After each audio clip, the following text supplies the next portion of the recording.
Listen, word up. I want to say thank you so much for joining Conversations with King.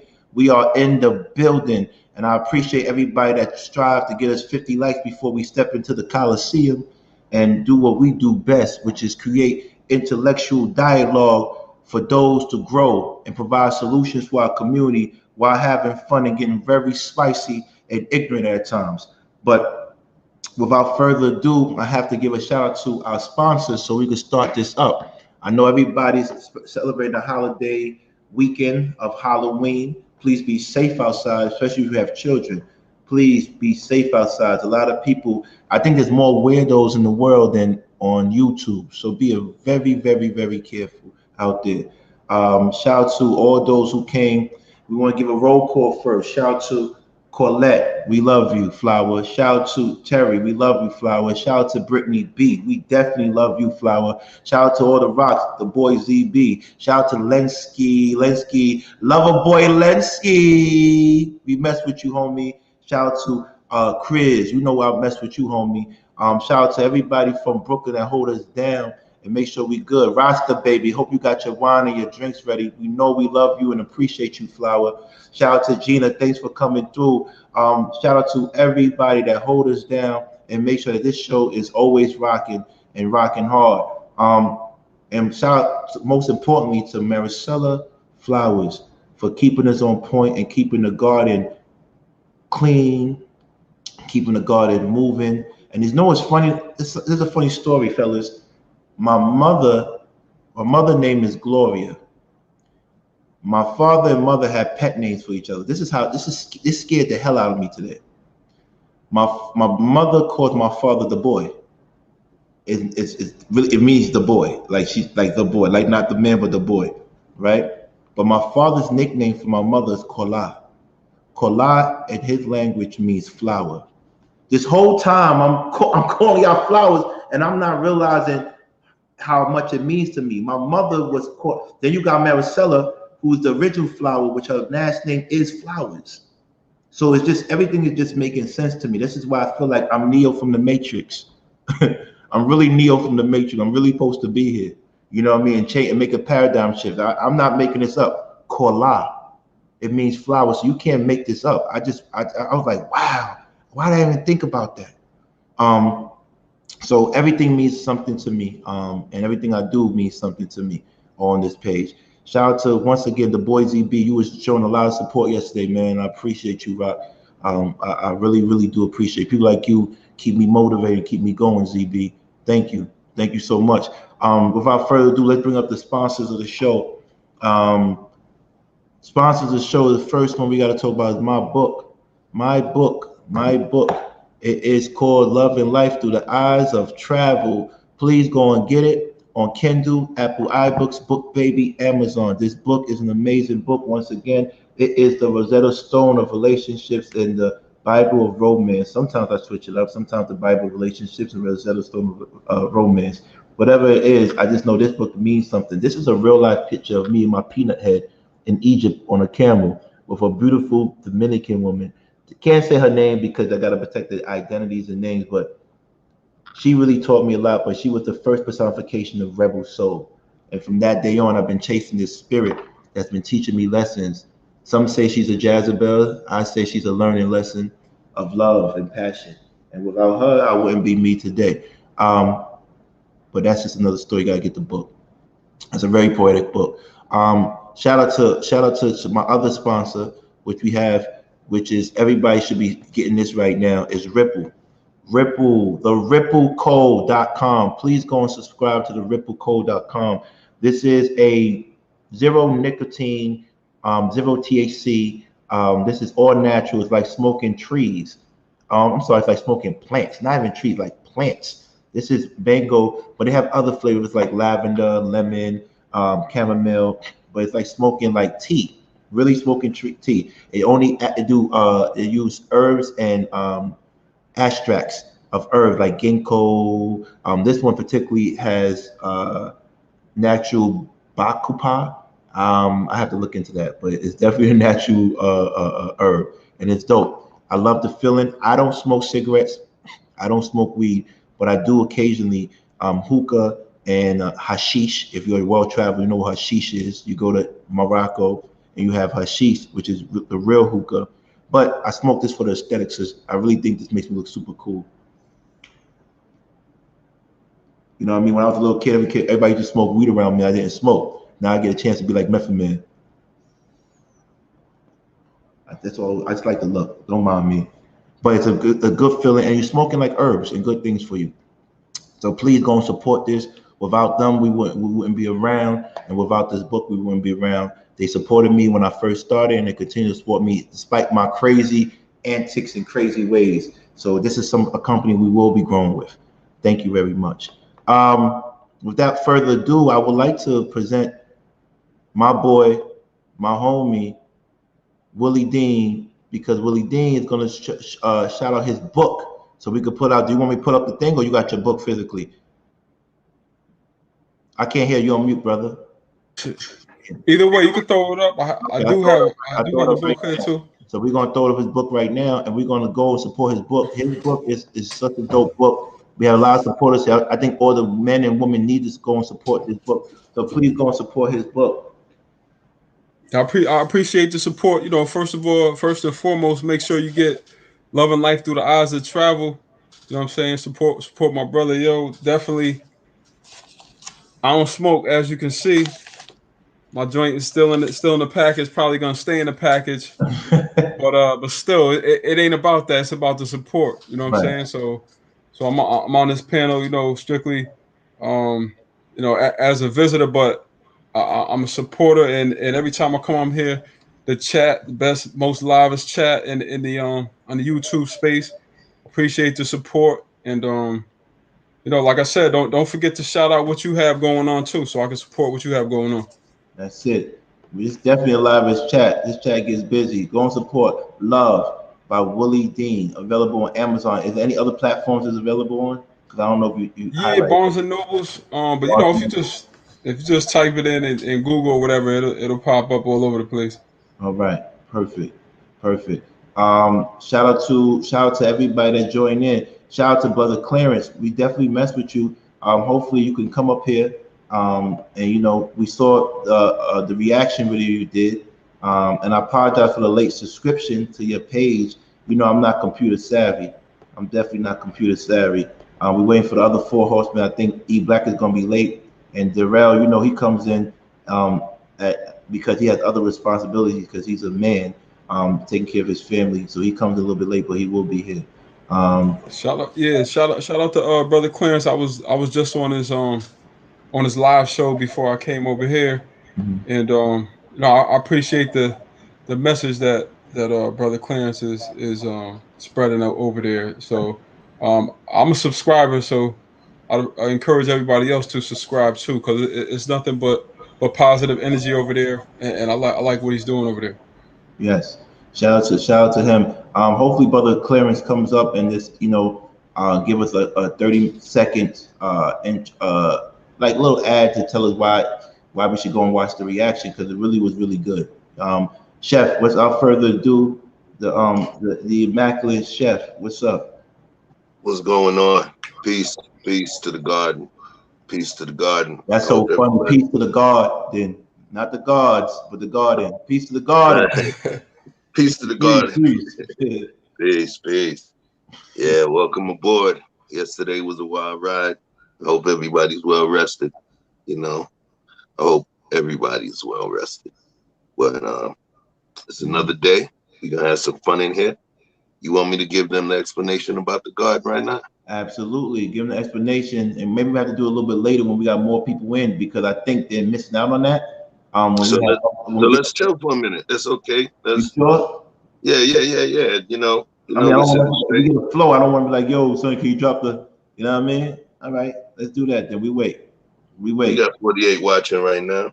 I mean, you know, can you give like a quick second though? Like real quick, boom, boom, boom, for those who just walked into the room and is not familiar with the language of our community garden and of our channel. Welcome to our sphere. We are not the manosphere. We are our sphere. We do things a little differently here within our sphere. And you are now within the True Pill Community Garden. We are not red pill. We're not blue pill. We are true pill. We speak living truths, and we respect the community within a special way. One of the ways that we should respect the community is we have two separate entities, rocks and flowers. Flowers bring life, they breathe, they turn sunlight into air that we breathe, and we breathe it out, and they reprocess that air and breathe it back into us, taking our waste and changing it into life. We must protect them. As rocks, what do? We stand on the outer perimeter of the garden, and we basically protect those rocks from any intruders that may step on them. If they step, they'll have to endure the pain of sharp stone. We also keep the weeds out that would be there to choke out the beautiful life of our flowers. So, step wisely within our garden. Oh, they want you to stay poetic and sexy, like you said last time. He will.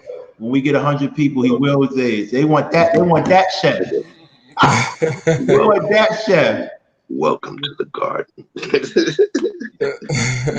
I'm gonna spray a little water like I got out the pool or something. What was that show on? It was when we was younger in New York City. It had 107.5, The Quiet Storm. Oh yeah, yeah, that's how you sound like, The Quiet Storm. Yeah. So After Dark with Chef. That's what you need. That's what you need to do. You know, they got shows with people. They got shows. I remember I was on Clubhouse. They had shows with bearded men reading you bedtime stories. And girls, that page will be full of 1,000 people. 1,000 people listen to men. It's some fucking freaky shit. It's some freaky shit. When you want to read this on that, oh shit, Chef, you wasn't want to read on that shit. Because I know I have a list. I wasn't sexy at all. I had to just list it myself. That's crazy. They had a room in Clubhouse with men with beards that will read bedtime stories. Yo, this is wild. Clubhouse is popping. Clubhouse is popping. I'm in the wrong house. I need to be in the Clubhouse. Oh, the young Barry White. That's what they said. The young Barry White. Did you get that a lot? Nah, what I did get was Funky Cole Medina.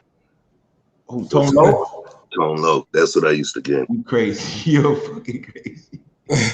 I don't get that, but okay. Yes, King. See, I'm telling you, it'd be packed in there. Hanifa, do I talk about? There was men reading bedtime stories, and it was like 1,000 people just listening. Can you read that again? I'm like, what? I'm like, yo, this shit was crazy. Yeah, man. Damn, they kind of going off. What's going on? What's going on? They're going off. They said, yeah, that's the voice we need. But like I said, I think that's one of the things that he's going to be doing more so on his page, is reading certain things and you know, reciting poetry or reading novels on his page. So go and support that when he drops his next video. And you know, he's very creative, so he doesn't drop anything without a purpose. When's your next video when you go out to eat, Chef? Right now, the next one I'm looking at is a sushi excursion, and then an excursion to a place called Mama Juana. Right, and then there's another favorite restaurant that I've already set something up with management. So you're gonna be seeing those literally dropping within the next week. What's going to happen though is I have some you can call it ASMR. Thanks for the shout out, JP. My stuff, you'll be seeing different things that I've cooked and prepared, backed up to some music, backed up to some words, you know, food experiences. Right now, I'm in the process of looking at a new house, so we're not going to be situating any cooking within this spot unless I go do a cook studio situation. So in the meantime, what I'm going to be doing is uploading a lot of content that I currently have, that I've recently done, different gigs that I've done, and you know, letting you see some of the food and the beauty of the food. That's pretty much, I want you guys to really get a taste of the essence of the food and get into a vibe when you see it. Right. Jay Devello, you need to come up on stage. Came up, but I want to let you know I am a March Pisces. We also have another Pisces on stage, Willie. But I'm a March Pisces. I'm February. Yeah, I'm an August Leo. That's a real Leo. That's what they say. A real Leo. Yeah, I'm August Leo. Yeah. So that's what it is. What are you a Pisces? The Vela, are you a Pisces as well? Ask us questions. Right now, we're gonna jump into the topics, but ask us a few questions as we get warmed up. And it's good to see y'all here on the Saturday, because you could be anywhere, but you decided to be with us. We usually pick up towards within a few minutes. I'm sorry for starting late every day. I just want to make sure I encourage everybody to put the likes in, because it's very important that the likes go up, because it helps with the algorithms that allows other people to see us. Sometimes people won't get certain algorithms, certain visibility on YouTube if their likes is not up. So I want to make sure that's cool. Another Mars Pisces. Shout out Nikki Nicole. We appreciate you. Thank you for shout coming. out Victor Freeze Music. Victor Freeze Music just literally went over and subbed on my page. Who? I just realized I didn't have my subscribers showing. We saw you, Cheryl. We saw you, Cheryl. How you just jumped off it? Don't do that. Cheryl was going back and forth. She was on our side, and she was playing us. She was on our side. Shout out to the water sign, Scorpio. Yo, hold up. Before we go on, shout out to, yes, my youngest is 313. Your youngest is the best. He's the best. Aries, my mother's an Aries, and Lensky, my best friend is an Aries too. They're warriors. They were and very fiery. Shout out to Scorpios. They're dope. They're dope people. I just, for some reason, I'm always around Scorpios. Shout out to Mr. Best in the World. What's up, brother? Come on. Today's a chill day. It's funny you mentioned that your mom is an Aries. I'm an Aries too, man. My best friend's an Aries too. My mom's an Aries, man. Wow, April 9th. That's my birthday, man. I'm an Aries, man. So you're a real Aries. April. Oh yeah, certified. I got the horns and all that. Aries got your back until you cross them. Yeah, we'll do anything. If you cross, it's a wrap for you. It's a wrap. Aries is the god of war. Yeah, for real. That's what it is. And Aries got the best stone. They got diamonds, I believe, right? Yes, sir. I know. My mother's Aries. Shout out to Chris. My father's Aquarius, Mishi.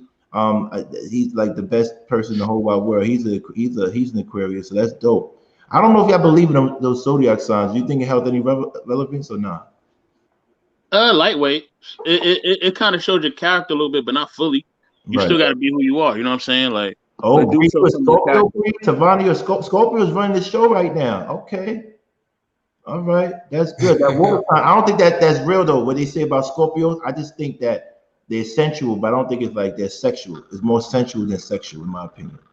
Fellas, anybody here knows Scorpios or dated Scorpios? Is it true about Scorpios?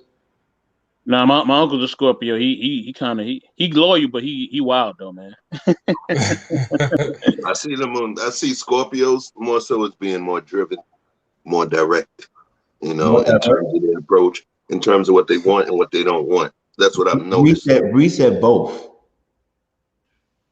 What do you think? Virgos are perfectionists. Virgos are very meticulous. Virgos are perfectionists. They're perfectionists. Very sensitive. Virgos? I don't think Virgos are sensitive, are they? Yeah, they are. Not what Cancers and Pisces were. No, Virgos are very sensitive, man. Very sensitive. And introverted. Is like an introverted sensitivity that I've noticed. Yeah. What sign do you hate the most? The sign that I don't like the most, she's not gonna like it, but I don't know about Geminis. Maricella's a Gemini. How y'all feel about Gemini? I don't like, and she's like the greatest person in the world. But Geminis, I don't know about Gemini. Wait, hold on, King. What sign are you? King? I'm a Pisces. March Pisces. You cool. Capricorns, man. I can't really rock with Capricorns. Oh, yeah, Capricorn is iffy too. I can't rock with them, man. Capricorns is iffy too. Who's a Capricorn? My dad and my sister Capricorns, man, and they drive me off the wall, man. God, leave. Right. Capricorns, that's like January, right? Yeah, man. Woo, boy. They something, man. Well, Pisces, we're not saying we're just moody. You right. That's why you understand me, even though you be against me sometimes, Jay. Damn, Bliss me said Pisces are the worst. Who said that? Linsky? Bliss me. Where's he at? Bless me. Oh man, no, they say that because we lovers, and then we lovers. She don't mean that. She don't mean that, right? It's a lot of Virgos in the room. Yeah, Pisces and Gemini don't mix. Yeah, we don't mix. We don't really mix, but it's like, you're right. We don't mix. It's weird because Maricela is a cool Gemini, but she's a Gemini. She cool, but she's a Gemini because Maricela got like what 10 personalities. 10 personalities. Speaking of Pisces. Hold up, Bliss. Call in, Bliss. Bliss me, call in. Pisces are psychopaths. Will call in. But call in, because we need to hear about that. People say that though. We are psychopaths a little bit. A little bit. A little bit. Right. Yeah, right. We like 2 inches away from the yellow tape. You know? Oh wow. Yeah. You know what's funny? I joke around with Maricela having 10 personalities, but I believe outside of zodiac signs, I really believe that women have multiple personalities. Women have multiple personalities, and some are willing to actually admit that they do, and some are actually proud of those personalities.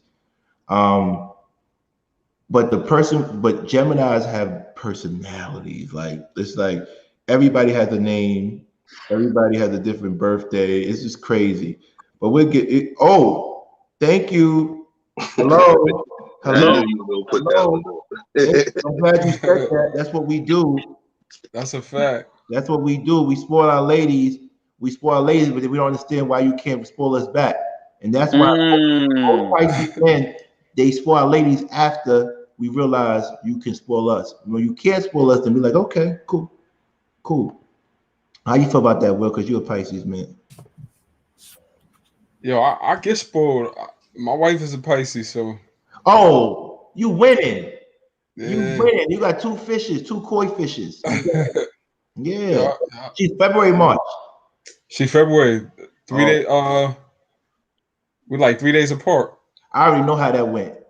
You know, you meet somebody that you find attractive, and they say they're your sign. You're like, oh shit. And then you're like, oh shit. Like every time you meet somebody that you find attractive, and they have your sign, like, hold up. I met 2 girls that had my birthday, and we almost fell in love. Like literally, Marcel. Yeah. Wow. And I never even took them out on a date. It felt good. It felt good knowing. Yeah. What's up, brother Clarence? What's your sign, brother Clarence? Taurus, brother. Hard-headed bull. Oh. Yeah. But bulls are solid. They're honorable. The bulls I know are honorable. They're honorable. They straight up with it. The Taurus I know, they're straight up with it. We're straight up. We learn stuff the hard way, but once we get it, we got it. Right. Once we get it, we got it. How y'all brothers doing tonight, man? Right. We're doing good, bro. I'm just glad you doing good, man. Doing good, brother. I'm glad. Peace, brother Clarence. Yeah, I'm glad you came in, brother Clarence. We wanted to give you at least a 10-second, 20-second shout out so you could tell people to go to your page. I subscribed today. I'm a late subscriber because I don't really know how to do the computer thing. I'm learning, man. Subscribe. Yes. I subscribe to his page, and what happens is I want you to explain what you did today, which is very cool. You broke down a situation yesterday, and he dissected the conversation and put it in perspective where he highlighted not just my issues, but the other person's issues. So he's fair. So we'll go ahead and describe so they can go to your page, and we get back to our conversation about the Zodiac and stuff. Okay, so last night I'm at home, man, and Daryl calls me and says, "Hey, man, Brilla's asking for you on the panel." And so I was like, "Well, I'm at home. You know, I don't have any of my equipment at my house, so I had to be here to do it." So plus I was sitting with my granddaughter. She's sitting on my chair. We watching Popeye. You know what I'm saying? I wasn't moving, right, Brother Willie? You know I wasn't moving, man. Yeah, but anyway, so he and I were texting back and forth. So I said, okay, let me watch what's going on, because why would Rilla be asking for me? I you know what I'm saying? I don't know. I mean, I could see him asking for everybody else on the panel, but not me. So anyway, I saw how he was behaving, man, and I thought it was really. I thought he had come to end the issues, but the energy I saw was really not. It wasn't. It didn't look like that was the energy that he was putting out there. So Daryl said, "Hey, look, man, can you talk to him?" I said, "No, but can you tell Rilla that I would talk to him?" And what I meant by that was I would talk to him alone today if he wanted to talk to me alone. And I'm pretty fair, man. I try to be fair with everybody. You know what I mean?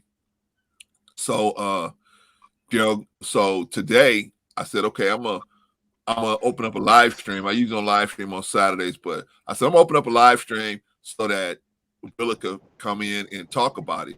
Because maybe I caught him on a bad day, right? We all have bad days. Maybe I just saw him on a bad day. I'm not used to seeing Rilla in that space. So I was like very disappointed. I was like, what's going on? So anyway, thank you, Sister Marcella. So anyway, so today I did the live stream and I kind of just wanted to go through it because I didn't want people who also are a fan of him, because I'm a fan of Rilla, but I didn't want people that also are a fan of his to say, oh man, you just because you down with King and you down with Chef and you down with Gerald and E Black and Willie, y'all just you just taking their side. And I wanted to give context to why I was saying what I was saying. And when I looked at the situation, I said, okay, he got into it with Hannibal in the beginning a little bit, but then you went into him, King, you and him got into it. But I noticed that every time you was laying a straight line on a different position on something, he either would not answer it or he would switch the subject. And I was like, why is he doing that? I wasn't used to seeing him doing stuff like that. Right. Then I was wondering to myself, saying, why ain't Chef stepping in there? I was like, Chef is kind of like me, he gonna. And then I said, okay, this chef boy, he know his boy. He know his boy ain't gonna take his hands off the handlebars. He may pedal fast, but he ain't gonna take his hands off the handlebars. Right. So he already know his boy. So I said, okay, so he know what he doing over there. So then I left it and I just kept telling Daryl, man, ask Rilla to just get off because he wasn't really making himself look too good the way he was responding to that situation. So I still got the invite open for Rilla to come Blaze on. Brown, she saw yesterday. She said, Brother Clarence did a good interpretation of yesterday's stream. Oh yeah, thank you, Sister Blaze. Appreciate you. And Blaze Brown, she follows both channels, so we don't discriminate. We let everybody show love to both channels. Yeah, man, and I'm here to encourage y'all to stay the same way. Stay the same way, King. Even though you was getting frustrated with him, you still didn't disrespect the man at all. You didn't talk about, you didn't disrespect him. You didn't come out your neck with it, and that was good. These young guys need to see that you can be hot at somebody, but you don't have to tear them down just because you're upset and frustrated with them. You can still, okay, they don't want to follow that argument. Let me start another argument. Okay, they don't want to follow that one. Let me start another one. So, yeah, that was good. That was good. Yeah, Brother Clarence, I don't think Chicago Rilla was calling for you because he had smoke with you or he had an issue with you. I think he wanted you to be the mediator just because everybody looks up to you and in a high manner, such a high regard. So I think he was requesting you to be a mediator because he was coming on somebody else's platform and maybe he felt like he was outnumbered. But that's one of the reasons why I left the chat, because it was like I didn't want him to feel uncomfortable with me being there and he knowing that King and I are real close, and I didn't want him to feel threatened and think that I was going to jump in. That's a situation that is for him to handle with King. You know what I'm saying? So that I think that's why I don't know Chicago Rilla, but I don't see him having a problem with you because you're not that type of individual to where you're looking for conflict or you're creating conflict. Yeah, I was confused about that too. Why he called you? Yeah, I think he was requesting you to be the mediator for in order for him to come on the platform. But he came up anyway. Yeah, I was confused about, but he did say Bring the elder on the stage. I got to talk to him too. That's why everybody is interpreted as he had an issue with you. Right. Yeah, Well, which is fine. He was calling Rico the elder. Okay. He had an issue with Rico. He just wanted Brother Clarence to mediate. He didn't. This is my interpretation of it, because he's not. Brother Clarence was not even like that. Like he squashes the beef. Like he's not. That's what I said. He's not creating it. So he gives everybody a chance on his platform to be in a equal playing, fair ground. And so I that's my take on it. I thought he wanted you to be the mediator. You're probably right, Brother Willie. You're probably right.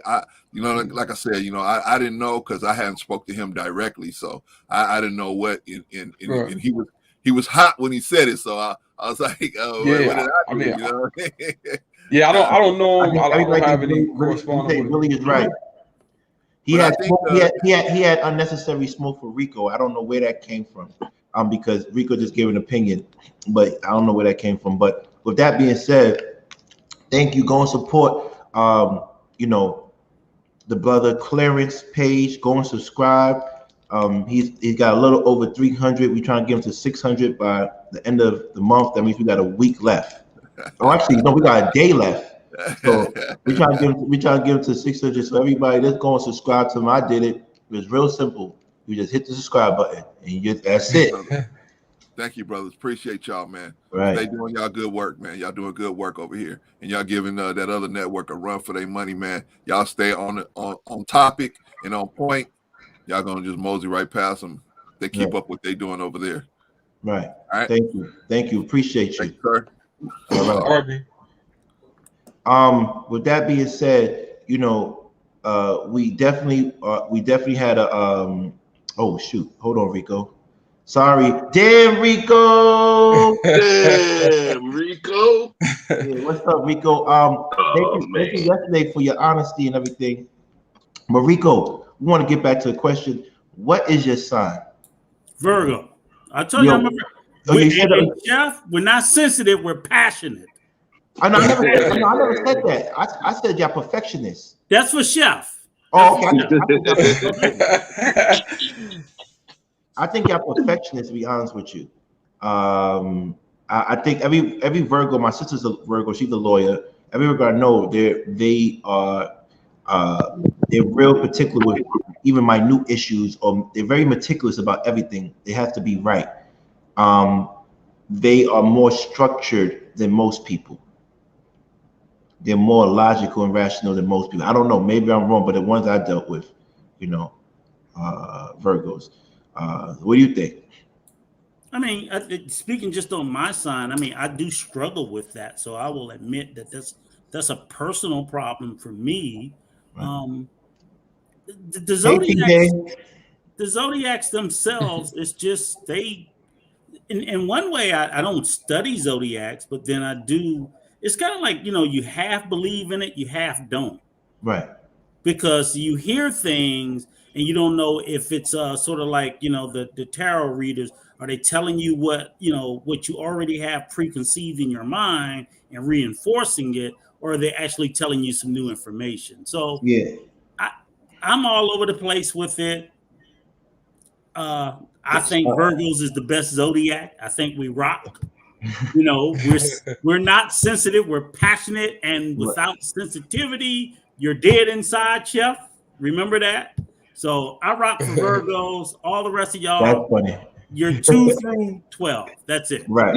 You sounding like Ralph Tresvant right now. Oh, shout out to Libras. Shout out to Libras. But every time I did a Libra, Brittany, they be lying to me so much, man. Libras be lying, man. No, Captain be the Capricorns, but Libras be lying to me, man. But they be so beautiful, Brittany. But they be lying. They so beautiful though. Beautiful lie. Yeah. Yo, Mr. Best in the World is crazy. I love them. But they are geniuses though. They're very smart and cunning. Fellas, so how like, how much does Zodiac play in the way you treat a girl? It's all about her behavior, man. It's all about her behavior. So what, you don't be like, oh, you a Gemini, I ain't fucking with you. Nah, I don't do that. Nah, it's I all don't do about that. behavior. Yeah. Like her body language and her behavior. Like, you know, I'm gonna sound crazy, but you can tell if a woman stink or if she smell good just by her body language. Like, for real. Like you can look at her. Yo, what? He said. No, seriously, I'm serious, for real. I'm telling you. Look, man, I'm full proof with it. I'm telling you. When you're a man of a certain age, you hit over that 35. You know what I'm saying? Once you get over 35, like, your mind is so sharp as a man. You know what I mean? Once you get over 35. So how she sit if she smelled like strawberries? Like, what's the ergonomics for that? No, Miss TJ, come on stage, because Maricel's a Gemini. Oh my God, yo, that's crazy. So like, Chef, for real, she stink, yo. Like, her shirt is like all like messed up, like it ain't even together. Like, she got stains on like her clothes and all that. Like, you kind of could see that, or something maybe a little ripped, hair a little crazy. You're like, yeah, she kind of stink a little bit, yo. I ain't rocking with it. I know what I'm talking about. Oh, TJ you just made TJ leave. Miss TJ, oh God. She wanted to make sure her shirt was right. Can you come make sure her shirt was right? We want to talk about Geminis. We want to talk about Geminis. Please, let's talk about Geminis. Because Geminis to me are amazing, but they could switch sometimes on us. They could switch sometimes. Gemini the two-face?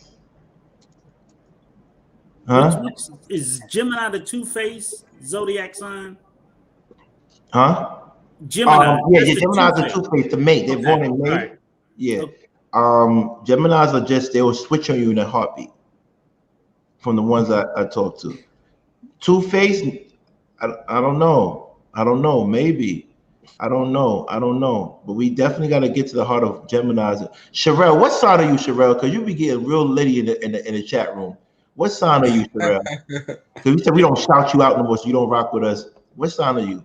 We didn't start the topics yet, Sherelle, but what sign are you? We just joking around right now. What sign are you? I need to know. Oh, they said Gemini is a twin sign, just like Pisces, I believe. Okay. And I love me some Rail. You love some who? I love some Sherelle. She's crazy. But I love her. She is hilarious. She's the best. Solid. She's solid in her beliefs. She's solid. Oh, Geminis, Kanye, Pac, Trump are Geminis. Okay. Okay. So the twins is the double face. So one side and the other side. Right. Okay, hold on. We got the queen here. Let's get her on here. Hey, Queen TJ, how are you? How are y'all doing tonight? Can you hear me? Yes, we can. We up to 87. Turn the lights up, please. Everybody turn the lights up. Let's get the lights up, please. Today's going to be a good show. We starting off peaceful and nice. Queen TJ, what's up? Talk to us. And what about the myth about Geminis that they're two-faced and they're crazy? What's up with that? Yeah. I'm not. We're not two-faced, but we have two sides. So it's which one you want to get to know. There's TJ, then there's Gem, as in GEM. GEM. Whoa, what's the difference? Gemini. Oh, okay. Gem for short. Gem for short. Yes. So absolutely. I think, and my niece Lucky is a Gemini too. So team Gemini up in the house. No, I heard you had a hold on. I heard you had a dope show today, and I missed it because I didn't. What happened was, my father's a little sick, so I was worried about him. And then Lucky hit me up. Lucky was like, "Yo, I had such a dope show, and I got to express myself in a way today that I never did, and she felt so good about it." Go and watch that show, please. She did her thing. TJ, I love that. Well, I want. It was a wonderful show, and I think Daryl came through. It was an emotional filled show talking about some real issues. I introduced Daryl to my adopted nephew Lamont, and I said Lamont reminds me of Daryl because they ready to lay hands at any given time. And Lamont, he's my daughter's best friend. They've been best friends since they were in the 8th grade. Wow. And he came to live with us for about a year and a half before he turned 18. Right. And I took him and I took care of him like my own. Right. But I said he reminded me of, Daryl's in the house. Daryl's in the house. He's always in the house. He just got to get on the cam. He didn't cam up yet. So, so him and Daryl a lot alike. Because I was saying Lamont would, he was very protective of me and Danielle because he's all about respect, and he would drag a fool behind me and my daughter. So I said it reminds me of Daryl because y'all ready to lay hands at any moment. I'm like, stop it, please. Stop it. But it was a wonderful show, and I thank everybody that chimed in. We talked about depression, postpartum depression, where women are concerned, and just opened up about some things that we women don't talk about, and the fact that sometimes we don't bond with our babies right away. Right. And sometimes, we're not happy about it. And we talked about the young lady who committed suicide recently because the 21-year-old who committed suicide because she was dealing with depression. So we just kind of talked about some things, and it was really good. And we heard from the male perspective. We had 3 dads on there, Lamont, Daryl, and Uncle Stu, to get the father's perspective. So it was great. I was full. I just emotionally full. I was. Wow. That you got to go and watch it. I didn't want to reveal what Lucky revealed, but it was she said it was so necessary, and it was the best feeling in the world. So if you want to find out what she revealed, you should go to TJ's page and check it out. It's on the screen. Please go and support. Thank you, Maricela. Thank you so much. And I shouted out to you all today too, thank you. Because again, I appreciate you. I appreciate you allowing me on here. I even mentioned, Lapeef channel, because y'all have allowed me on your platforms, and whatever the discord you all have between each other, right, you allow me to speak to you. Now you may not listen to me, right, but you hear me, and I appreciate that. No, anytime, like I said, her show is better than mine. Go and support. Please go and support. That's it. It's simple. I keep it straight to the point.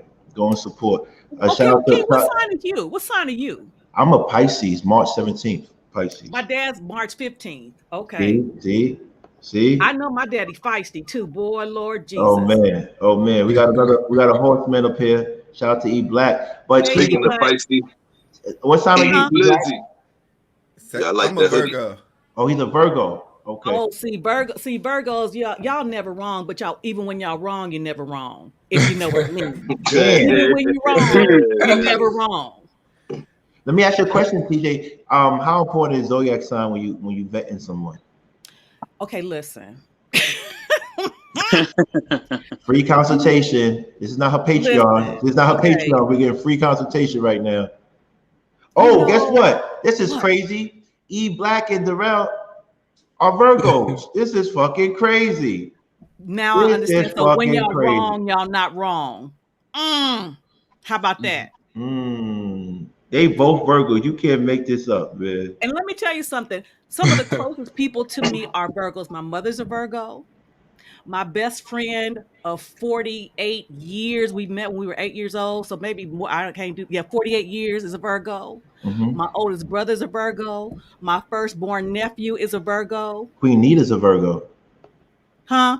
Queen Nita. And so y'all very analytical. You're very perfectionistic. I said that. Beyonce's a Virgo. So again, even when y'all wrong, y'all ain't wrong. Right. See, Rico's like, I don't know what you're talking about. But check this out though. I didn't give a whole lot of credence to Zodiac Compatibility, but I think there's some credence to it because I know the personality of a Gemini. I think Terry said is never dull with a Gemini because a lot of times we are very creative. Prince was a Gemini. We're very creative. We're very, there are two sides of us. Sometimes we can be very withdrawn, but we can be very flamboyant, very boisterous. And so we need somebody to balance that. Right.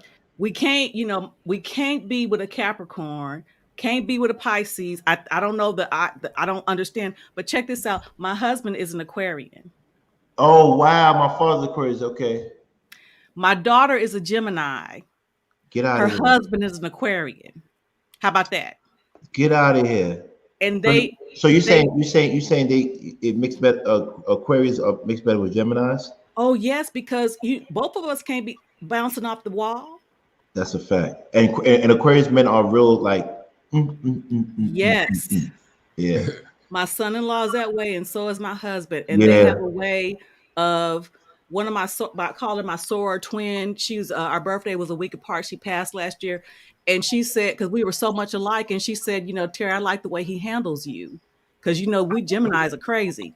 And it's the truth. Because I'm being handled and don't even know I'm being handled. Right. You know what's funny, because shout out to Farida. Farida, you're my favorite flower after Maricela in the community garden, because you always are the funniest person. I swear. Hey, are you a Gemini, Farida? Let us know. Are you a Gemini?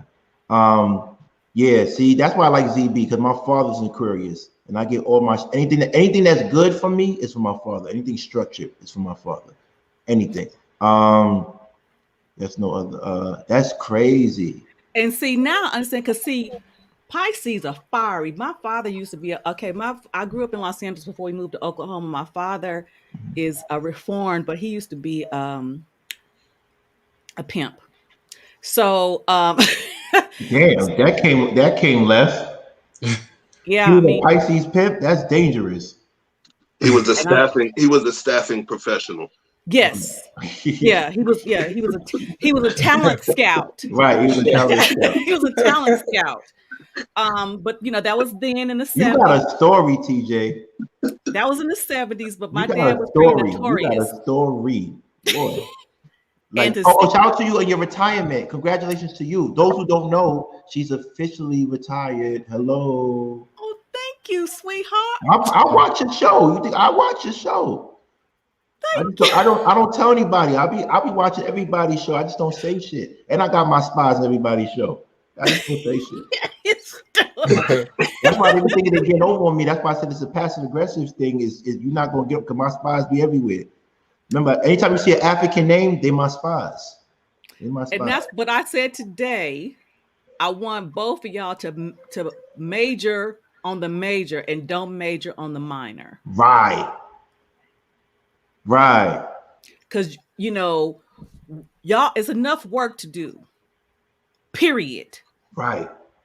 Y'all do y'all work, let them do their work. Mm-hmm. But we all got work to do, and other stuff is a distraction, and we don't need that. You absolutely right. But can we at least tell us like jokes? Come on, Computer Love was funny. Come on, that was funny. I did laugh. Computer Love was funny. E40 was.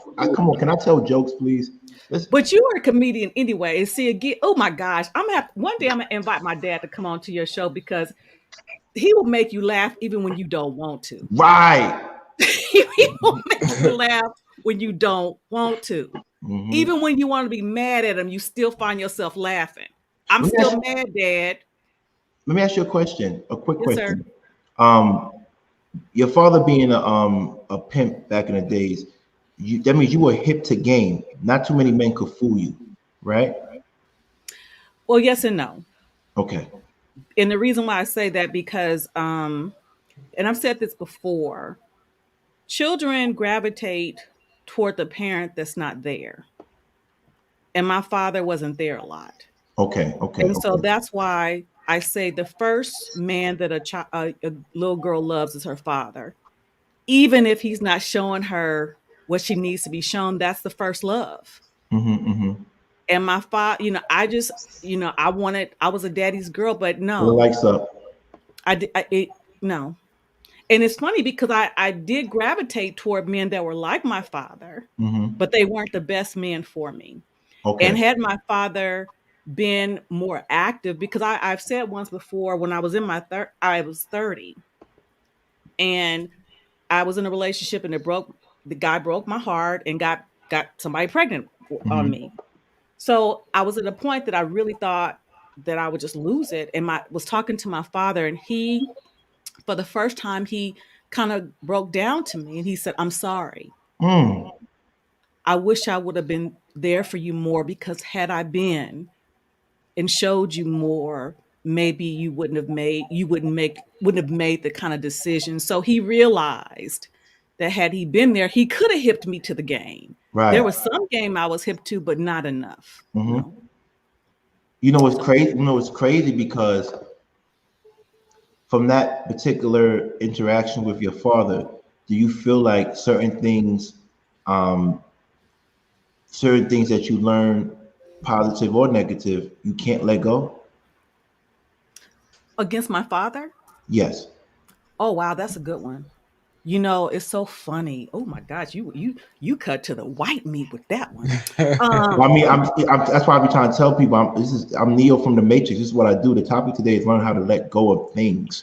So I had to lead you there but I had to lead you there with these scaffolding questions, because you were graceful enough to open yourself up. But now it's time to teach the people about how TJ and the rest of us learn how to let things go. So tell us what you was going to say. Oh my Wait, God. I got to stop this. This. There was, please, no disrespect. I want you guys to understand the art of words that this man just did right now. This is a rewind. He did not want to lead her into the building where she was going to know the building she was entering and going up. So he said he wanted to scaffold the building. That means take her up the outside perimeter of the building. That was just pretty dope. I had to get that rewind. That was smooth, man. Right. So thank you, man. So I just wanted her to continue. Wow. I'm glad you peeped that. That's why I said, like, the replay values on my streams is a different. I'm telling you, but it's all right. When you go back, you listen to it, you're gonna like, oh, he really meant this. It's like an Easter egg level of type of learning. But thank you, TJ. You went to the bottom of the ocean with that. Okay, so here's the thing. I thought I had let it go. Let me tell you when I found out I didn't. Because me and my father would talk every day for like the past 10 years. Every day. I'm his only daughter. Every day. When I got married 2 years ago, my daughter was already engaged to my son-in-law by this time, because I hadn't even met my soon-to-be husband. So the plan was my daughter was going to get married, and then me and my husband would get married. Well, because this was my second marriage, I told my father and all family members that the priority is my daughter's wedding, not mine. Because we were getting married 2 months apart. Our weddings were 2 months apart. Wow. So my father had been saying, okay, I'm going to be there. When it got down to 2 months before, because my daughter had been engaged for over a year, then he says, well, I'm not going to be able to make both Danielle's wedding, but I can make yours. Right. I said, Dad, I asked you if you can only make one. I want you to make Danielle's wedding. Okay. I said, because you've never been to any of her stuff, never graduations, nothing. Right. And so he says, well, I can't make it. You know, I said, I don't want you to make mine. I want you to make hers. So at that moment, the 16-year-old girl arose in me. And I said, once again, it's not about me. It's about you. Because I've asked you, what's important to me is to be here for my daughter. And if you chose to be there for something that is important to you, because you can be seen walking me down the aisle. Damn. But I'm asking you to be there for to be there for me is to be there for my daughter. Right. And he didn't. So that's when I knew I wasn't over it. Damn. That's when, and again, that's just 2 years ago. I'm 54. Damn. So even though I had thought I had gotten over it, right. Because again, I'm his only daughter. My daughter has been an honor roll student all through high school. She graduated number 86 out of 600 from high school. Oh. She got her degree. She never had any trouble, never been, in trouble with the law, no drug, no nothing. Never went to her ballet recitals, nothing, even when I was in California. Didn't go to her high school graduation. And I said, Dad, everything that my daughter has done, you have been the only one that's been absent from it. Damn. So the one thing I asked you to put me first, meaning put my daughter first, you still couldn't do it. So I thought I was over it. And even when that wedding thing was over, I was brooding. And it took my husband to say, Terry, are you going to let it go? And so finally, me and my father had a conversation because, you know, like I said, we had gone from talking every day to me not talking to him hardly at all. Right. And we just, in the past couple of months, had that conversation so I could let him know how I felt, how he made me feel, so we could get past it. Right. So again, that little girl in me still wanted my dad to put me first. Okay. I've never said anything about, wow, you good. Yeah, but listen, let me say something to you, and I want to bring this up. You know, today we're talking about learn how to let things go, and it's based off even yesterday. Maybe I'm a little bit too petty. Maybe I'm dragging this situation with the other network a little bit too much, right? So today I wanted to talk about that, and it's people in general have issues with letting things go. We have to learn how to let things go, or that could be a cancer. You know, things are psychosomatic. Whatever you feel can affect how your health, right? So today I'm going to put up a chart, 7 things to let go if you want a happier and positive life. And I want us to just look at it for a few, and then we're going to have our discussion based on that today. Today is going to be a day where we really heal. We're going to heal today. I want us to heal a little bit today. I want us to get drunk. I want us to have fun. I want us to, those who smoke, but it's going to be very healing today. Who would like to read that? 7 things to let go of being happier and more positive. 7 things to let go of to be happier and more positive. Number 1, complaining. Number 2, blaming. Number 3, comparing. Number 4, resentment. Okay. Number 5, justifying. Right. Number 6, pity. Number 7, regrets. This is what I'm talking about, people. People, this is what I'm talking about. Now let's really go by the line. Everybody on the panel, if you can, let me put that back up. So we put this back up. Try to remember it because I want to take it off. I want everybody to see your beautiful faces because I'm going to start doing clips soon. Complaining, blaming, comparing, resentment, justifying, pity, regrets. Let's talk about it. Let's talk about it. Let's talk about the complaining aspects. How many people can't stop complaining? Someone told me complaining is like it's like praying to the devil. I'm gonna say this real quick. That's what they said. They say complaining is like praying to the devil. Mr. Best in the world, talk to us about complaining. Yeah, I'm gonna say this real quick about just letting things go because I do got to roll, y'all. I do have to run out. I'm gonna just say this real quick, and I'm glad that TJ kind of spoke to her father because my father was the same way. He had a lot of things that he should have done better, and he just didn't. And I just had to realize that that's just who he was. Unfortunately, he is funny though. He's charming. He'll make you laugh, but as far as being responsible, that ain't him. I mean, being responsible, being accountable, that's not him. That's not who you never had to be. So based on that, that's just who he was.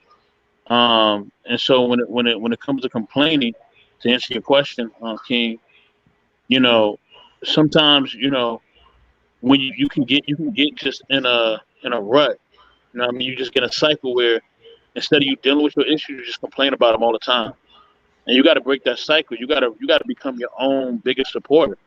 You know what I'm saying? And you can't worry about what somebody else is not going to do because you're just not going to do it. And maybe one day they'll come around. Maybe one day they'll be more supportive. But it comes to a certain point where you just have to realize that it's on you. You know what I mean? Or it's on you and your team to make it happen. And if that doesn't happen, you know what I'm saying? Then you're just gonna stay. You're gonna stay stuck. You know what I mean? And then that's gonna lead to bitterness and depression. and all types of stuff. And that's not a road you want to go down. So that's why self-love is definitely number one. You know what I mean? So you don't have to complain and even look for anybody else to do anything. With that, King, I do have to roll out, man. Thank you, brother. Thank you. You know, fam love over here, baby. Yeah, Thanks for coming through, bro. Knowledge relationships, definitely, y'all. Knowledge relationships, we got something cooking up with King too in the future. We ain't gonna tell y'all. We got something cooking up. Yeah. Drop it. Tell them tomorrow, 8:30. Oh, okay. Drop it. All right. Tomorrow, 8:30. Knowledge relationships. We'll have a conversation with the King himself. I'm sorry. It's 10:31, 8:30. Yep, 10:31, which is October 31st, 8:30. You might not see me. I might be in Brooklyn, doing it from my phone. I'm going to be close to my parents at that time. So if we don't see this beautiful place, I'm in Brooklyn, so you might get to see me in the hood that I grew up in, having that interview. All right. Yes, sir. Yes, sir. But yeah, we will have a real conversation with the King. 10:31 at 8:30. The man himself will be on Knowledge and Relationships. You know what I mean? Shout out to all y'all. Chef, Willie, OG Rico, Mrs. TJ Randall, Black TV, my guy. You know what I mean? And of course you, King. I'm hollering y'all. Much love. All right, be easy. All right, bro. All right. So let's talk about the complaining part. Let's talk about complaining. Let's really talk about this. Complaining is like praying to the devil, meaning that you really don't have hope in changing your situation. I feel that people that complain just prolong their chances or opportunities, or deny their chances or opportunities of changing their current situation. How do you feel about complaining and us letting go of complaining? How do we let go of that? Anybody?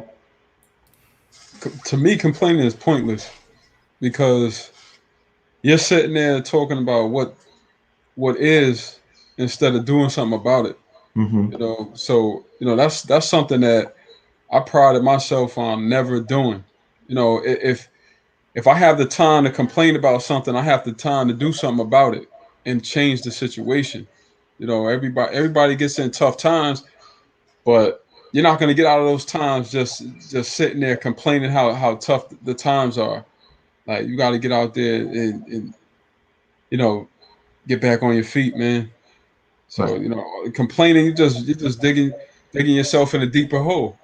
Right. All the complaining. Let me ask a question, Will. What's up? You said Queen E says complaining is a learned behavior. Who agrees with that on the panel? It's a learned behavior. Who agrees? It can be. That's interesting. That's interesting. But a lot of people complain because they too lazy to do something about it, or they want people to feel sorry for them, mm-hmm.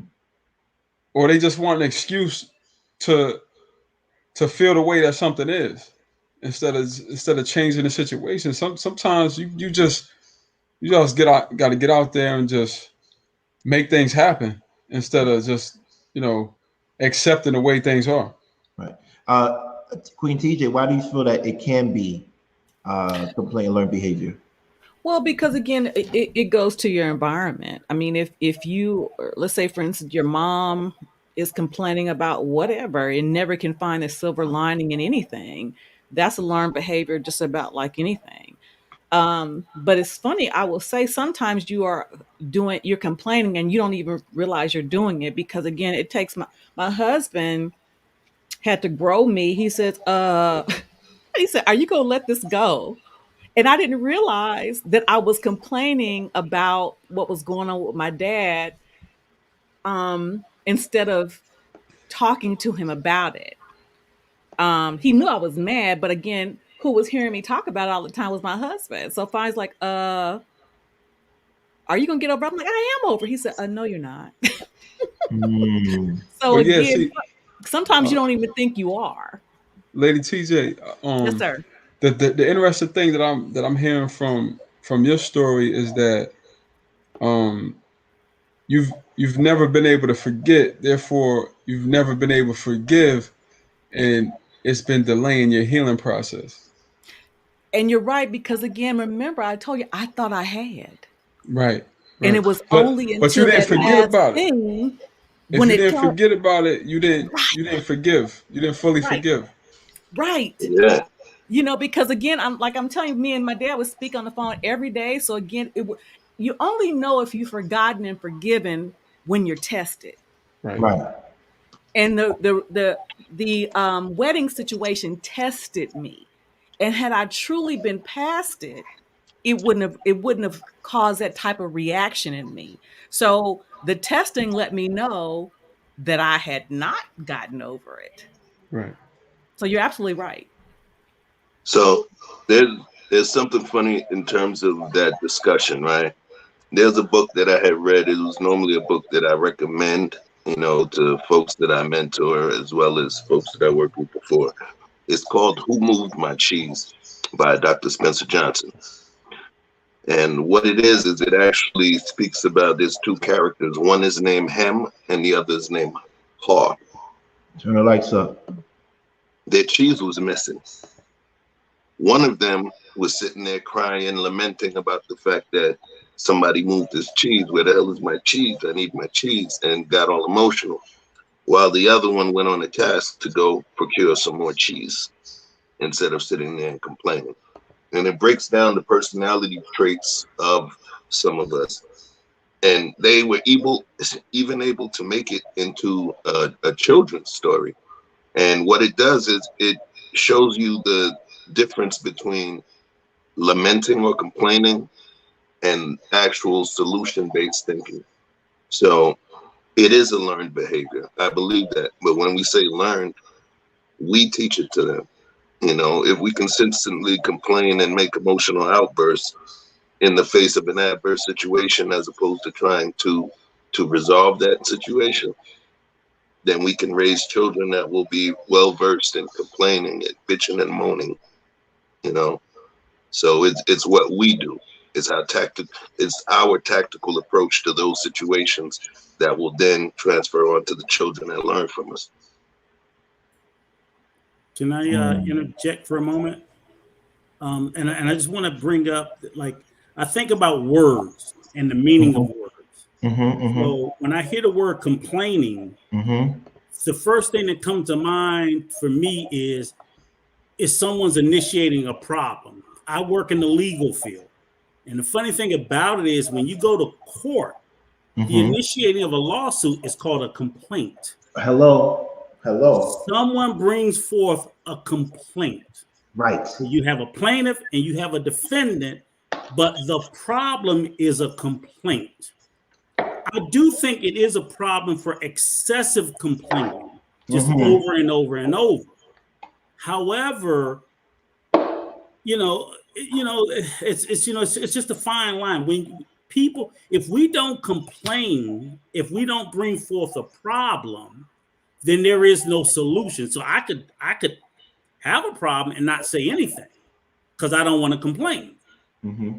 But the problem festers and it tends to get worse, and it can get worse for others. Right. So I do think it is I think excessive complaining, needless complaining over and over and over without looking for solution is a problem.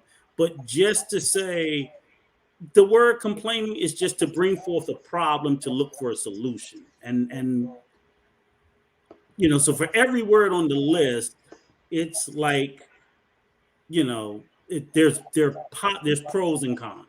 Right. And that's just my thought. Okay. When I was thinking about complaining, I think complaining is just a way of venting emotion and frustration. It's kind of like when you have a car and we're constantly venting stuff, but we have an O2 sensor, and that kind of lets us know that there's something dirty in our gasoline. But the problem is that when you do not know what's wrong with you, you vent dirty stuff. You vent anger, frustration, rage. These are things about complaining that dampens everybody's attitude. And instead of focusing on the real issue, which is maybe you need to change a filter, maybe you need better gasoline, maybe you need better environment, or maybe you need to take accountability, you complain. And it comes out as an expression of emotion. It comes out as dirty fuel. It comes out just very raw. So that's what complaining to me means. It's just that you're venting a lot of frustration that you haven't resolved. Right. You know what's funny? Oh, go ahead, Darrell. Go ahead, Darrell. What's good, TJ? Me and TJ talked earlier. We had a very candid conversation about fatherhood. At the end of the day, she was bringing up a lot of excuses, and not a lot of excuses, a lot of stuff. And I said, TJ, all of these issues fall at the feet of men. Period. Right. So what I get tired of hearing is, I don't have access to this because of this. I don't have access to this because of that. My religion stopped me from doing this and that, and this and that, and this and that, this and that. There's many forms of excuses. A lot of them are passive, like we've been seeing that other network make, right? A lot of passive excuses. And usually what I find is let me give an example, because again, I talked to TJ earlier about fatherhood. Instead of a man picking up the bag and getting his shit together, he gonna say, well, I can't be like, Meech and Terry and them. I can't be like that. Those people are a detriment to the community. But are you not a detriment to your community by not being a good father? You're not doing what Rico was talking about. You're not going out and making it happen by any means necessary, right? You're making excuses. You're lying. You're saying you're a business owner, but you're not. Anybody can go start an LLC and call themselves an owner. How much money are you bringing in? What are you leaving for your family? And these, to me, are the real excuses. This is why I mess with those guys so heavy, because, it's so many men out here in this world, and TJ highlighted today so well. Go check out TJ channel, because what you will see is from my opinion, what you will see is the ramifications of men continuously making excuses, whether it's Jesus or it's something else, right? An excuse to not get the work done. So for me, the way that I move, and I think, anybody up here from Brother Rico, I see you, Rico. Anybody up here know that I move like that. Don't come to me with an excuse. I do not care, right? You don't get bad women because you can't. That's, and that's not to anybody on this panel. I'm just saying, but men be doing that, right? They take shots at other men, or he only getting this kind of woman because he got money. Well, you not getting these kind of women because you don't got money. That's an excuse, but you're not saying it like an excuse. You're saying it like you righteous, but it's really an excuse. Mm-hmm. King only get women because he a Kappa. Well, why didn't you become a Kappa? Mm-hmm. You know what I'm saying? So, and I hear that with Kappas all the time. He only started getting girls when he's crossed. Mm-hmm. Mm-hmm. Or, well, why can't you get more girls? What about you isn't bringing the bad women in? Mm-hmm. Because so to me, it's a lot of form of excuses, and a lot of it is layered as manhood, but it's not. Okay. Next step is blaming. And when I say blaming, that's the next step after complaining. When I think of blaming, I think of transferring liability. You're transferring liability, right? You don't want to accept the reason why you are not where you want to be or who you want to be, so you blame others. Queen TJ, how do you feel about blaming, and why should we let it go? Well, interestingly enough, aside with the thing with my father, I really can't think of areas that I've assigned blame. I think because of my upbringing, I've always been a make it happen type of girl. Right. I mean, always. Even, like I said, I had my first job at 14. So, when people, even before, I would go, when they didn't even think they needed somebody to hire, I'm like, let me work for free. So I can, so I mean, I was always, because I was always proving myself. So, if something didn't happen, I always looked at myself first. Like, what didn't I do? And sometimes when I did all that I could do and it still didn't work out the way that I planned it, it wasn't meant for me. But I've just always been hard in the paint. I mean, and again, I think also being in the military, it taught me about responsibility, and if it succeeded, it was my team. If it failed, it was me. Mm-hmm.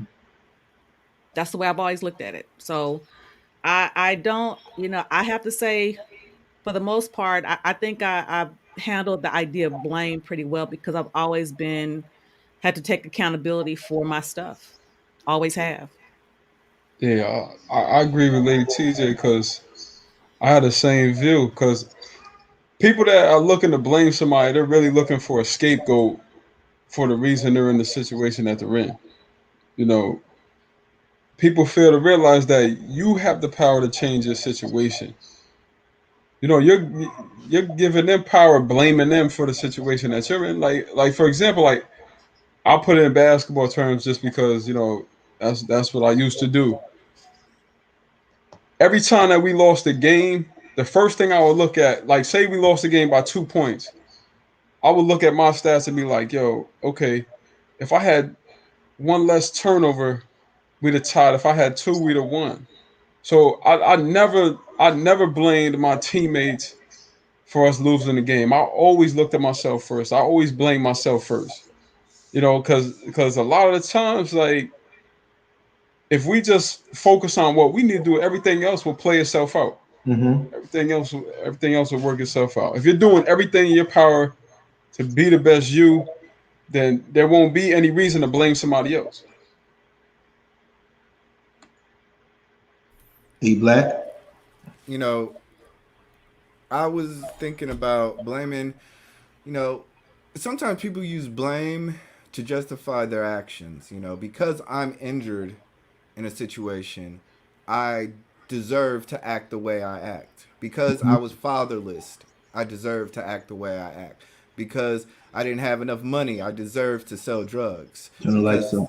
Because I didn't have the education, I deserve to just do whatever I feel. And it becomes controlling mechanism for your own actions. As long as I'm able to blame somebody, I'm not able to take accountability for my own actions.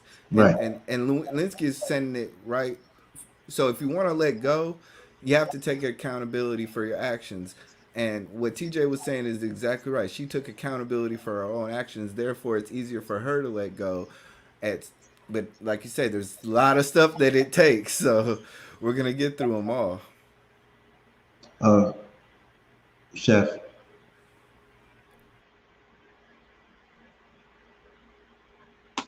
Yeah, I pretty much said my piece.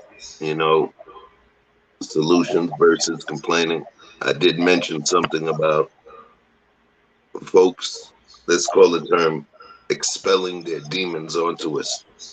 I love to tie back into previous shows. You remember the previous shows? You remember when you brought up the movie Falling with Denzel? Absolutely. Where that song, Time Is on Our Side, and people would touch. People have a tendency of expelling their demons onto us. Some may want to, some may do it unconsciously. Mm-hmm. But that pain, that disgust, that emotion, that's energy. That's a level of energy.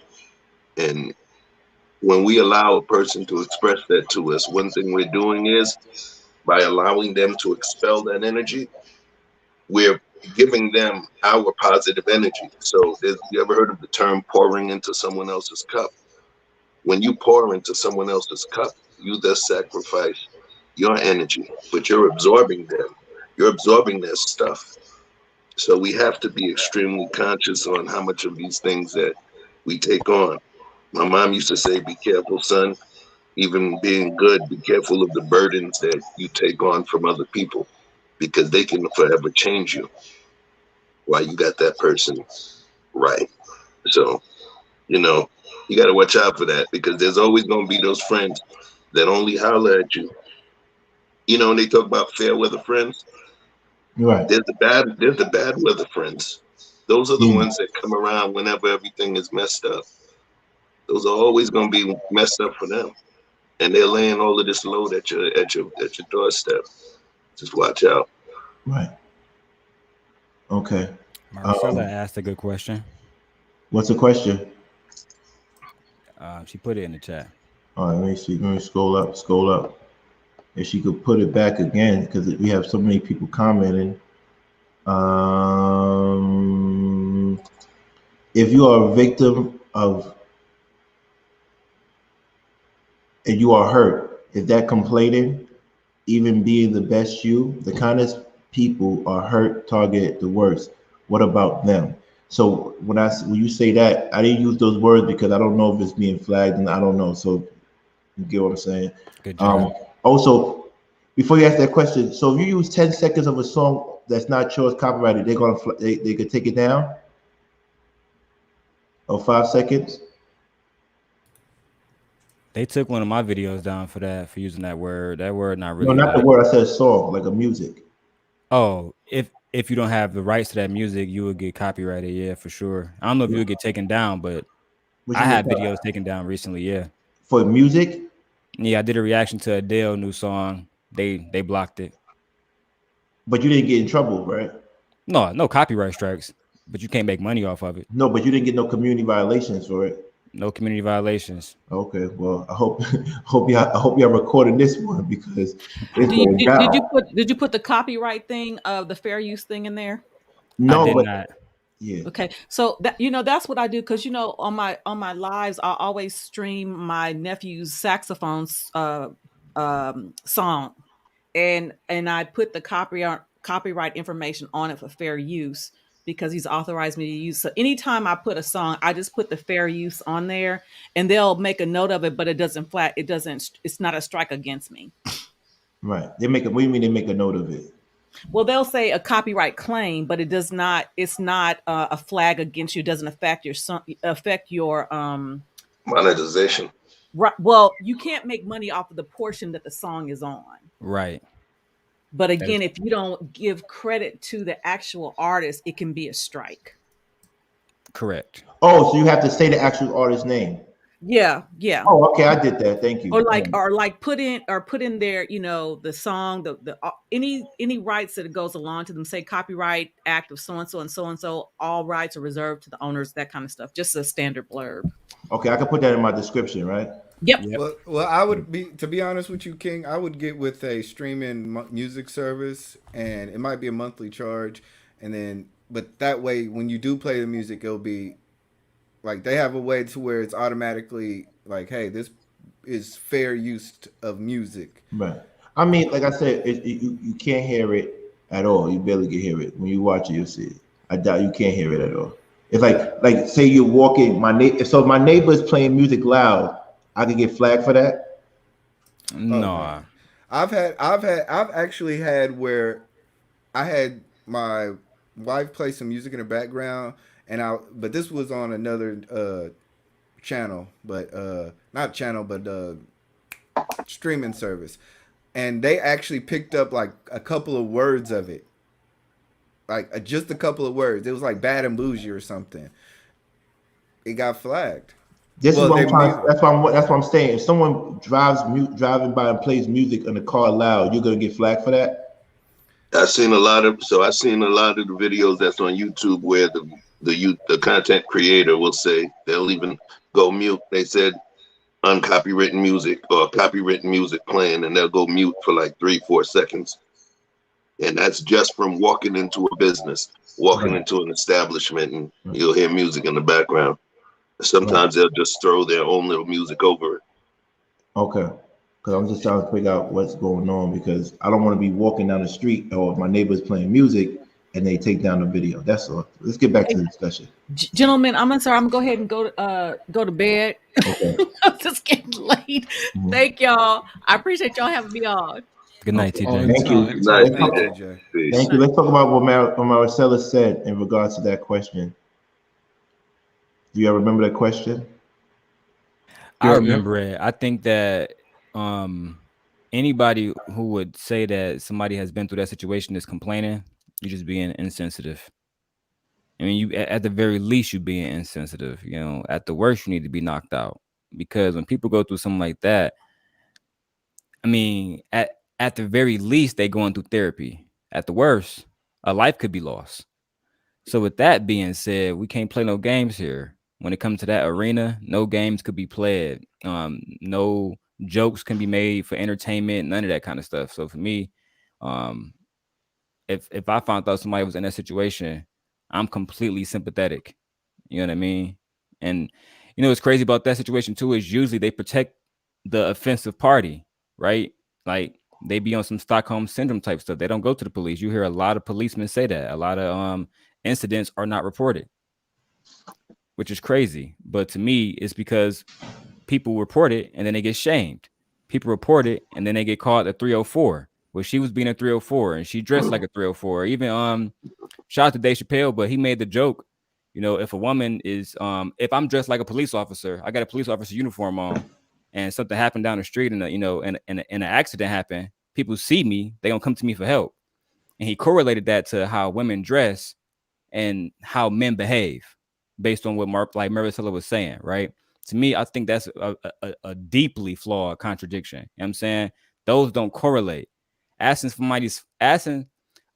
Willie seeing somebody getting robbed and me having a police uniform on, and he's saying, hey, come help them, is different from saying if a woman has a certain amount of clothes on, she's wearing the uniform of a streetwalker. Therefore, men can treat her like a streetwalker. To me, that's the damage and the insensitivity that come along with people that say that these women and people are complaining. But I think the problem is we've weaponized the word. We talking about blaming. We're sticking to blaming, not complaining. Sorry. But she said complain. Maricela said complain. Mm-hmm. She specifically said if the rape or domestic violence. Okay, so we're going to touch that issue, but she was a little late, maybe. Well, it's an issue. Get back to blaming. We'll stay on course. Thank you.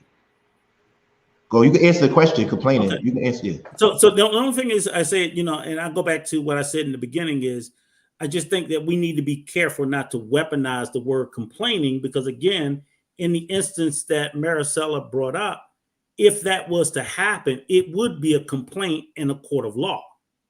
So they would be justified in pressing charges, and it would be a complaint, because a complaint is just bringing forth a problem or an issue.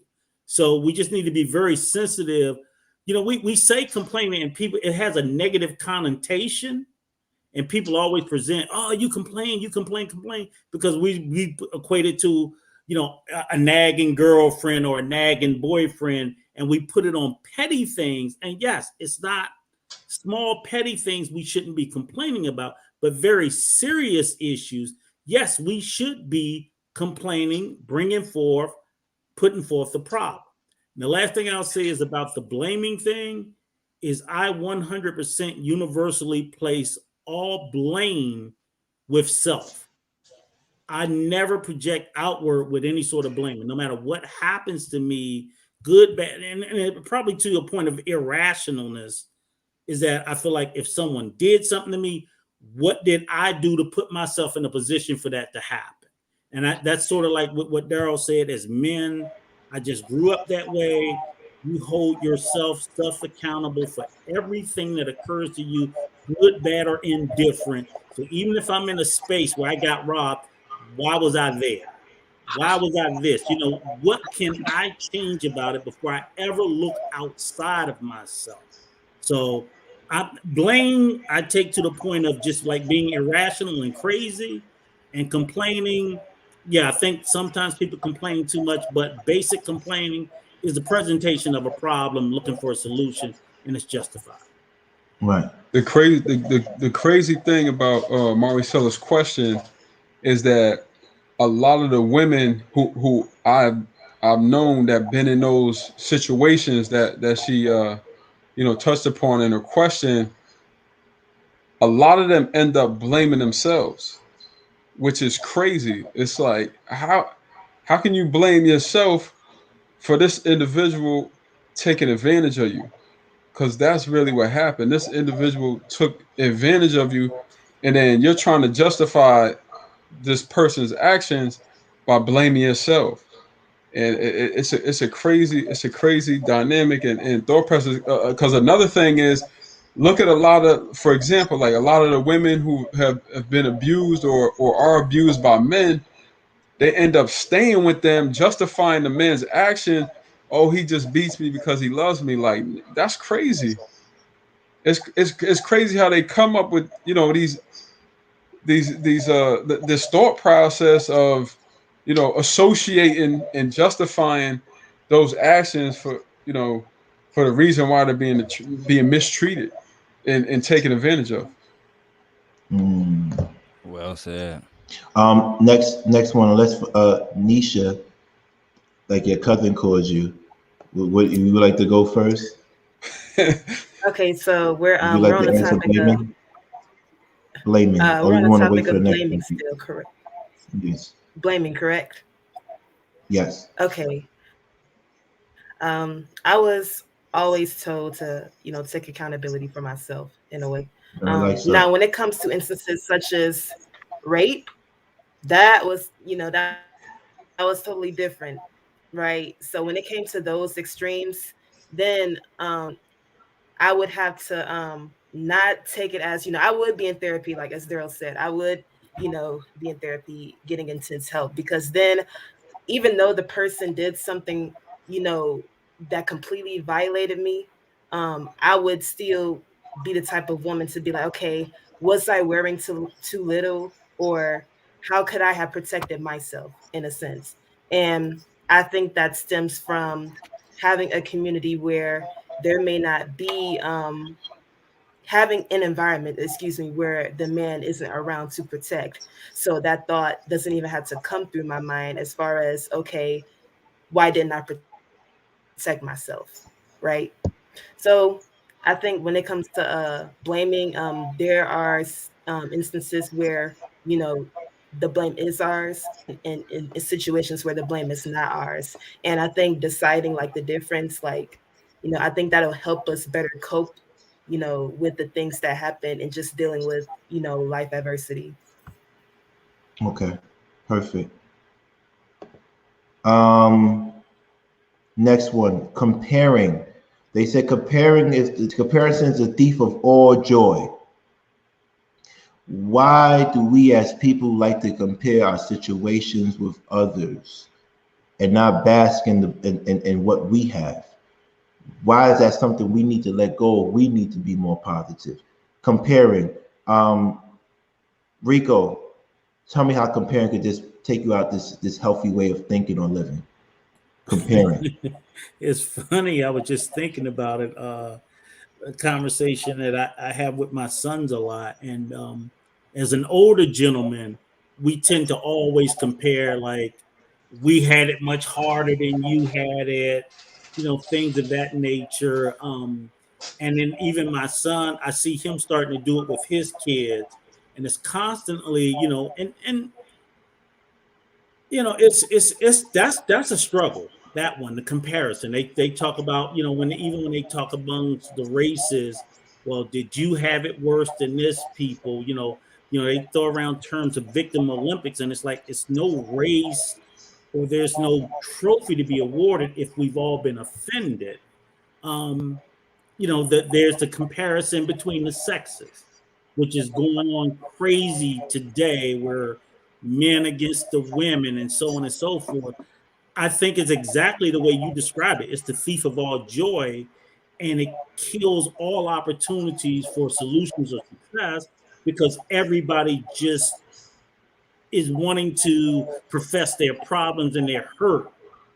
Everybody wants to say, oh, I'm hurt, and that's great. We're all hurt.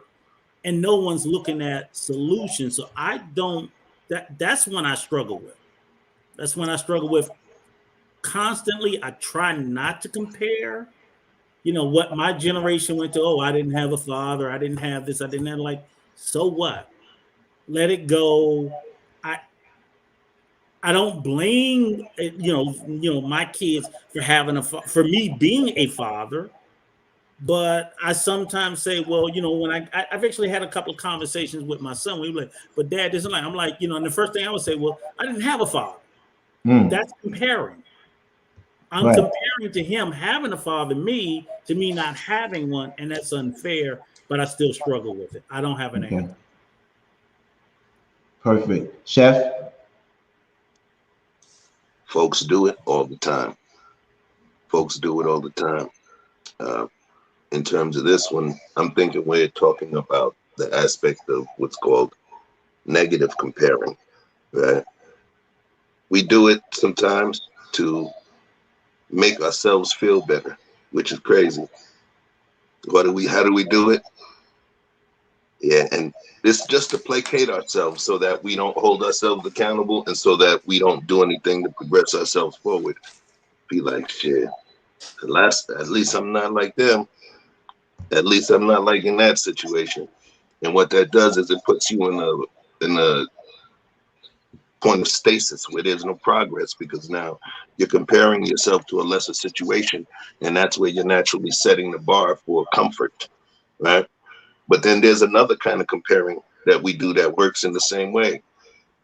There was an exit I had where I didn't understand about raging against what I would call toxic behavior. So when I did, and I was ready to go, she said, "You act like I'm one of those. At least I'm not like those girls over there that's doing such and such." And my statement was, why would you compare yourselves to them? Is that where you set your bar? Comparing is something that I believe, even though it could be negative, I do believe it's something that we do naturally to make ourselves feel better. That's just one component that I wanted to discuss. The negative comparing, where we compare ourselves to a negative situation someone else has in order to make ourselves feel on a, you know, on a better tier or better about ourselves. And it's unconscious. Black, talk to me. I'm gonna go right along with Chef. It is definitely a way of bringing somebody else down so you can uplift yourself. A lot of times we do that. You know, we'll say, you know, hey, I'm short, but I made the basketball team, and that helps you probably say, you know, I'm a good player, but you're now bringing somebody else down. No, you made it because you are good and talented. You know, and or some people may say, hey, I didn't make the basketball team because I am short. So now you're trying to compare yourself against everybody else, and just taking accountability of your own natural skills, your own natural ability, your own natural purpose, your own natural right. These are the things that are necessary in life to understand. Live your own purpose. You can't compare your situation to anybody else's situation. The more you realize that your level in life is designed specifically for you, then you're easier to find a better path. But the more you harbor in the fact that you don't have the same path, you've taken all the same tests, you have the same degrees, the same fraternities, the same intellect level, you're making all these comparisons and things aren't going right, then you're going to find yourself in a bad space. And that's why it's better to understand your true purpose in life and not look to the left or to the right, but follow the forward path. Okay. Okay, Felicia, we got you. Go ahead. You don't have to raise your hand. You got the floor. Oh, okay. Thank you. Recently, like I think this was about 3 hours ago, actually, today, I posted something on my Instagram story. It said, perfectionism is the thief of contentment. Note to self. Right? Now, what does that have to do with comparison? Comparison is where you see whether or not you fall short between your peers. Perfectionism is making sure you don't. Right. And that is harmful because it puts us in a state where we have to constantly prove ourselves to ourselves. Basically, you have to constantly work, and it's a bottomless pit when it comes to being satisfied just with who you are, how you are, and how you're moving about in the world. Right. And that can be dangerous. That can turn into, issues that can make you turn inward, right, in a negative way. And that's where like all of these insecurities come from. And next thing you know, you're angry at people who never done anything to you. And it's all of this repressed anger, repressed frustration, because you didn't meet a standard that you felt you should have met. And that's one of the dangers of comparison. It don't just stop at comparison. All right. Well, I'm gonna go next. I don't know where King. I know think he dropped off for a second, but for me, I understand. I agree with a lot of points, but I just disagree a lot because on a lot of different levels. On a political level, what is Black Lives Matter except saying that comparatively we're not treated the same, right? That's what that statement is saying. Comparatively, we are not treated the same. Right. And one of the things that often I find with people who don't really want to compare and say stuff like that, there's an old saying don't compete where you don't compare. Right? So usually, again, I find that this is usually a mask. Right? I don't want to compare because I don't compete. Right? And I guess maybe in some situations you can say, well, I don't care about his wife. I'm looking at this person, but come on, guys. We all are honest adults, right? Have we never wanted somebody better I don't know, maybe it's just me. I'm the type of dude where I know these dudes be looking at these other women, right? Maybe it's Amber Rose, right? Maybe it's her. We want these different women, but you can't compare where you don't compete. You get what I'm saying? And in that situation, people find what we was doing earlier. They blame, complain. But better is this is the solution. Don't try to compete where you don't compare. Right? Don't try to compete where you don't compare, then you won't fall back and end on your ass, right? And then you complaining about how your ass hurt. But you was just you was competing in a field that you never had you never was supposed to be in this arena. So for me, when I look at comparing, people say you shouldn't.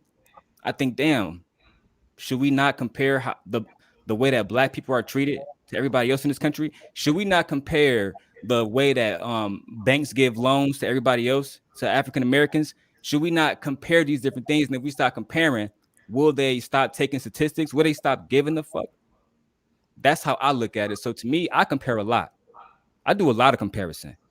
I go to, like I said, I'm wearing purple jeans today, and I love comparing. Right. I love comparing. Yeah, man. Listen, I compare too, man. But when I say compare, comparison is the thief of all joy. When you but I do compare because I'm a competitive person by nature. So I always look at, I'll say, he got 671 subscribers, Darrell. So I go back on mine and say how much I got. Then I did that too. I do that too. But I compare because what happens is, it's friendly competition, but I want everybody to win. But we want to see who's up, but never to put someone down. No doubt. Because I guess he never put me down because he actually helps me to get more subscribers and puts me onto the game. You feel me? So that's it. But we do. But you can also miss your footing because you may be trying to compare apples and oranges. Oh shit. That's what I mean. Those things won't compare. You know what I'm saying? Those apples and oranges won't compare. You get what I'm saying? And you got to really identify yourself as an apple and an orange. The problem is, while I look at it, is it's a lot of lions that say, I'm a lion. But then when the real lions come around, no, I'm not a lion. Somebody please help me and protect me. Right? In the last few weeks, I've seen it a lot. A lot of different people. Let's go. Hold on. Look, can I say something real quick? Yeah, I'm trying to change the subject, man. No, I mean that was a great point that Daryl and King made, especially with the Black Lives Matter thing. I really like that point, because it definitely is. It makes sense. You never really know what your situation is sometimes until it's compared to somebody else's. But what I try to do is I like.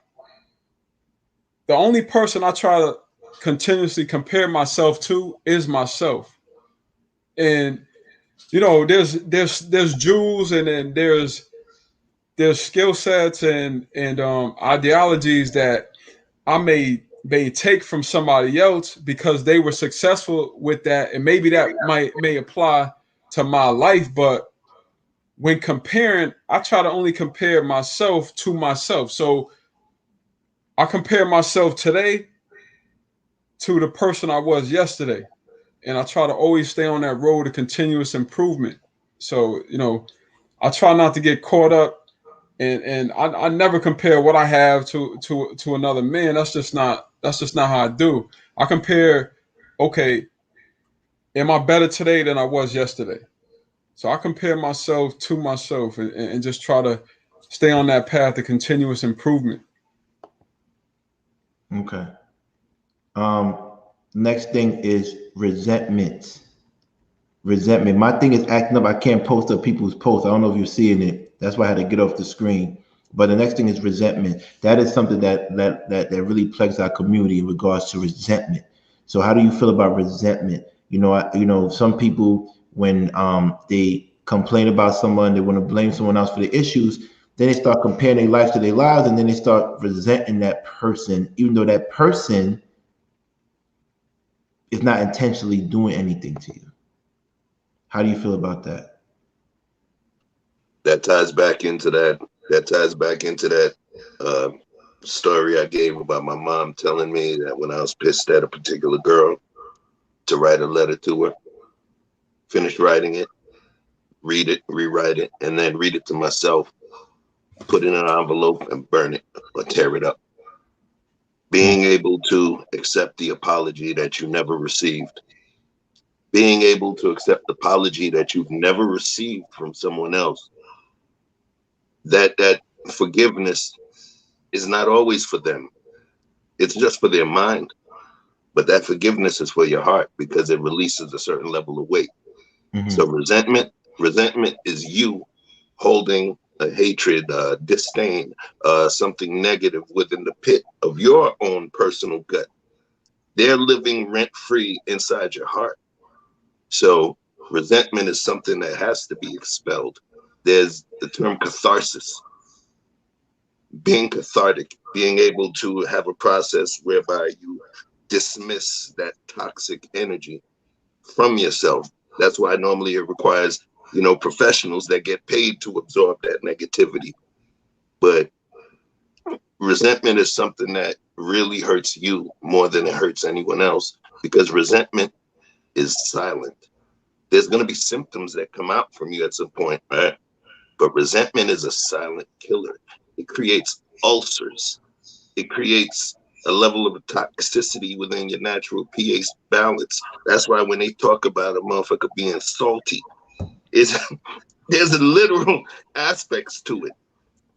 That anger, that resentment. So that's something that you're going to have to shake off, and you're going to have to shake off quick, even without the help from that person who created that resentment within you.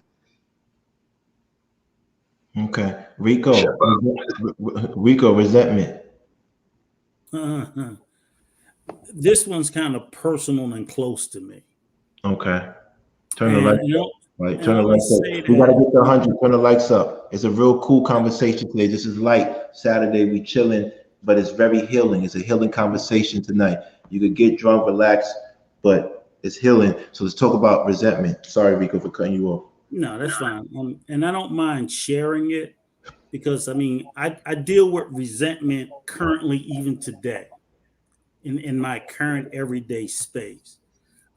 You guys, as I've told you guys before, I've been married a couple of times, and I've had hurt and harm that was done to me by an ex who's no longer here.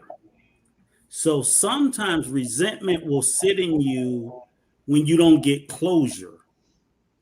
And then when the person's no longer here, you can't get that closure. So it's just you can, and I struggle with that probably, like I said, it's real. I don't get therapy for it. I probably do need it. I can't talk to my kids about it, of course, because I'm like, that's their mom. But she's no longer here. I can't talk to I'm not going to talk to my current wife about it. Come on, that's crazy too. But, when you've been harmed by a person in a particular way, short of that closure, you carry that. I will probably carry that hurt to my grave.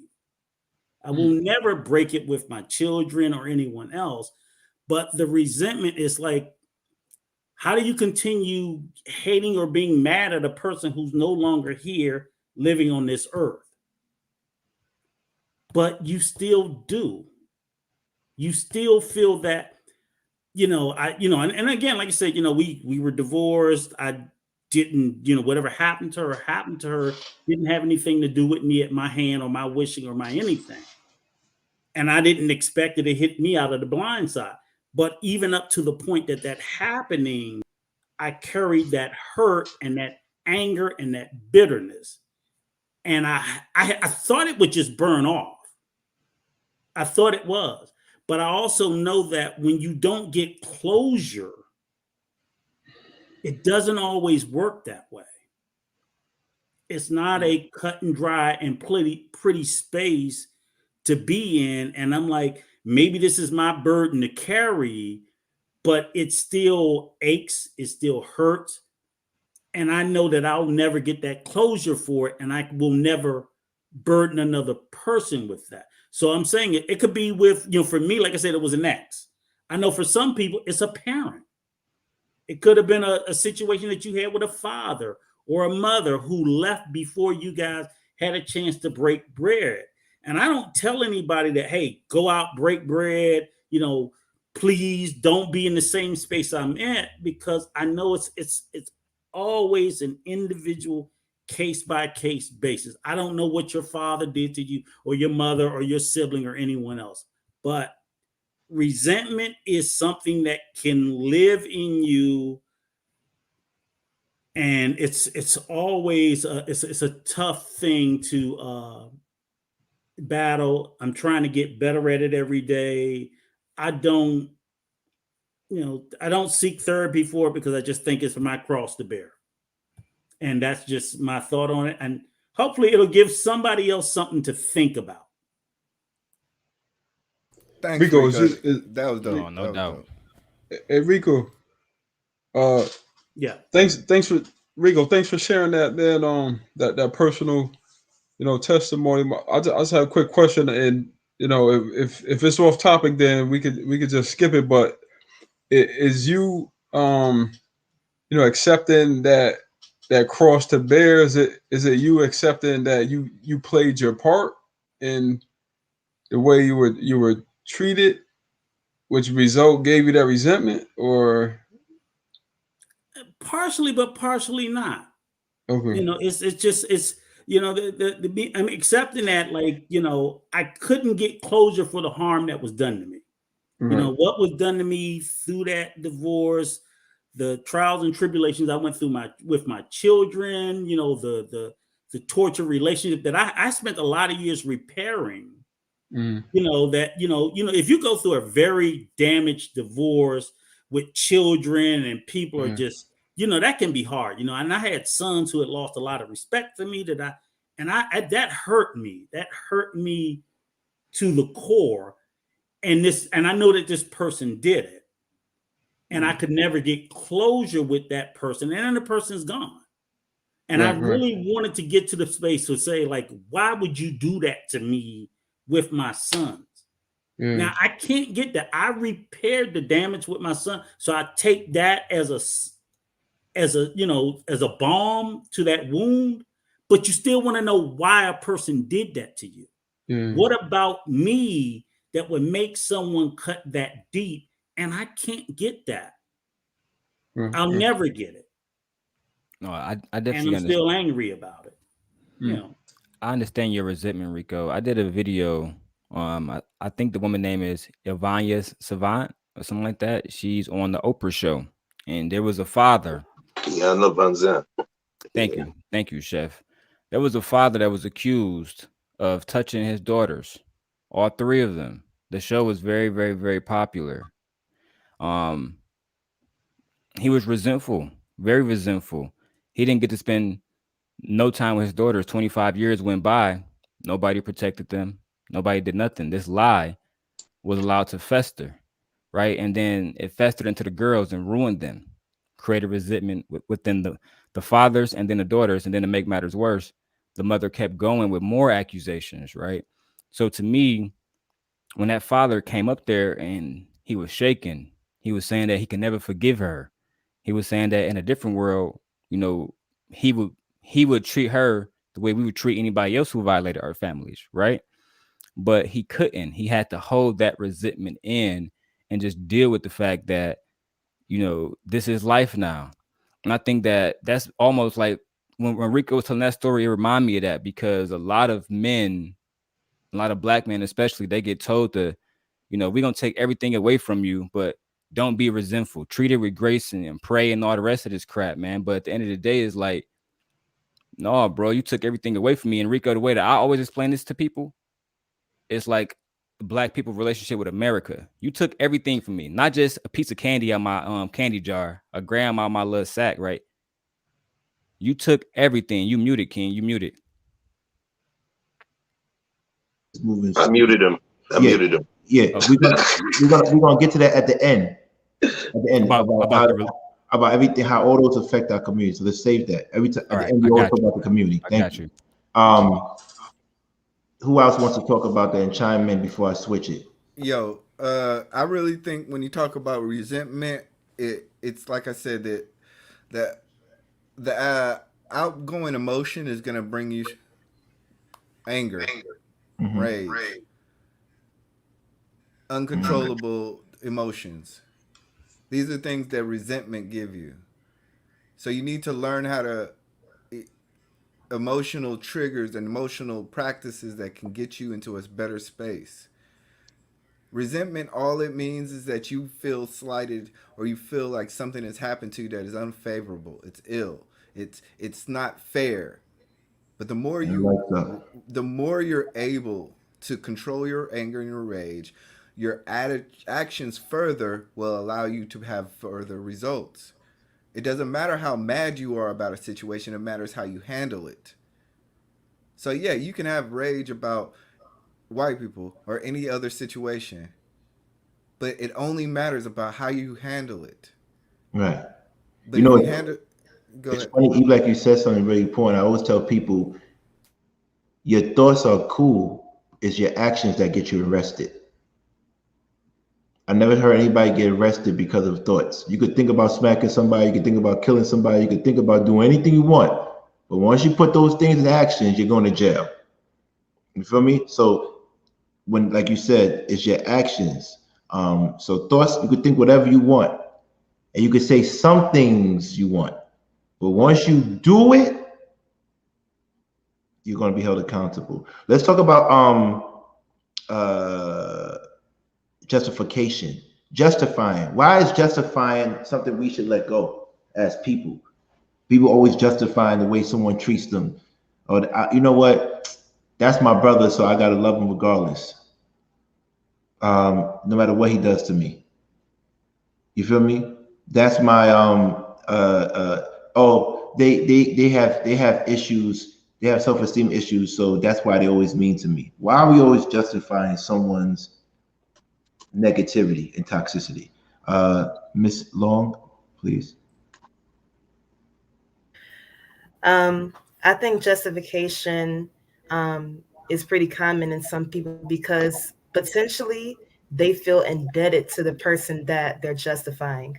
Well, this person, and it can extend beyond family or even a friendship, but in those situations, that's where you would usually find where good deeds were done, on both parts. So in return, it's like, okay, how do I repay them, right? How do I uphold their honor, even if they do things that are not honorable, right?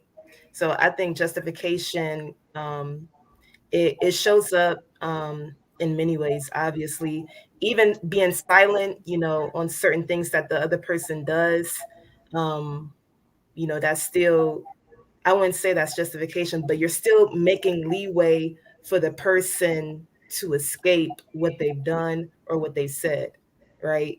So, it's multiple ways you can go about with that one. But in a nutshell, a lot of people justify other people's behaviors because they feel like they owe a debt to them, or they don't want the other person to take that vengeance out on them for exposing their character.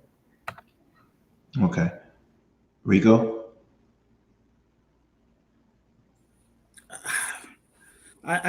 Justifying is just, I guess to me, just sort of like maybe a pre-forgiveness.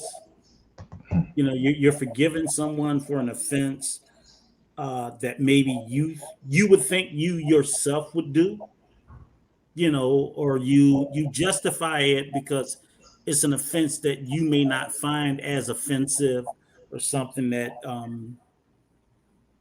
I think it's a very bad behavior.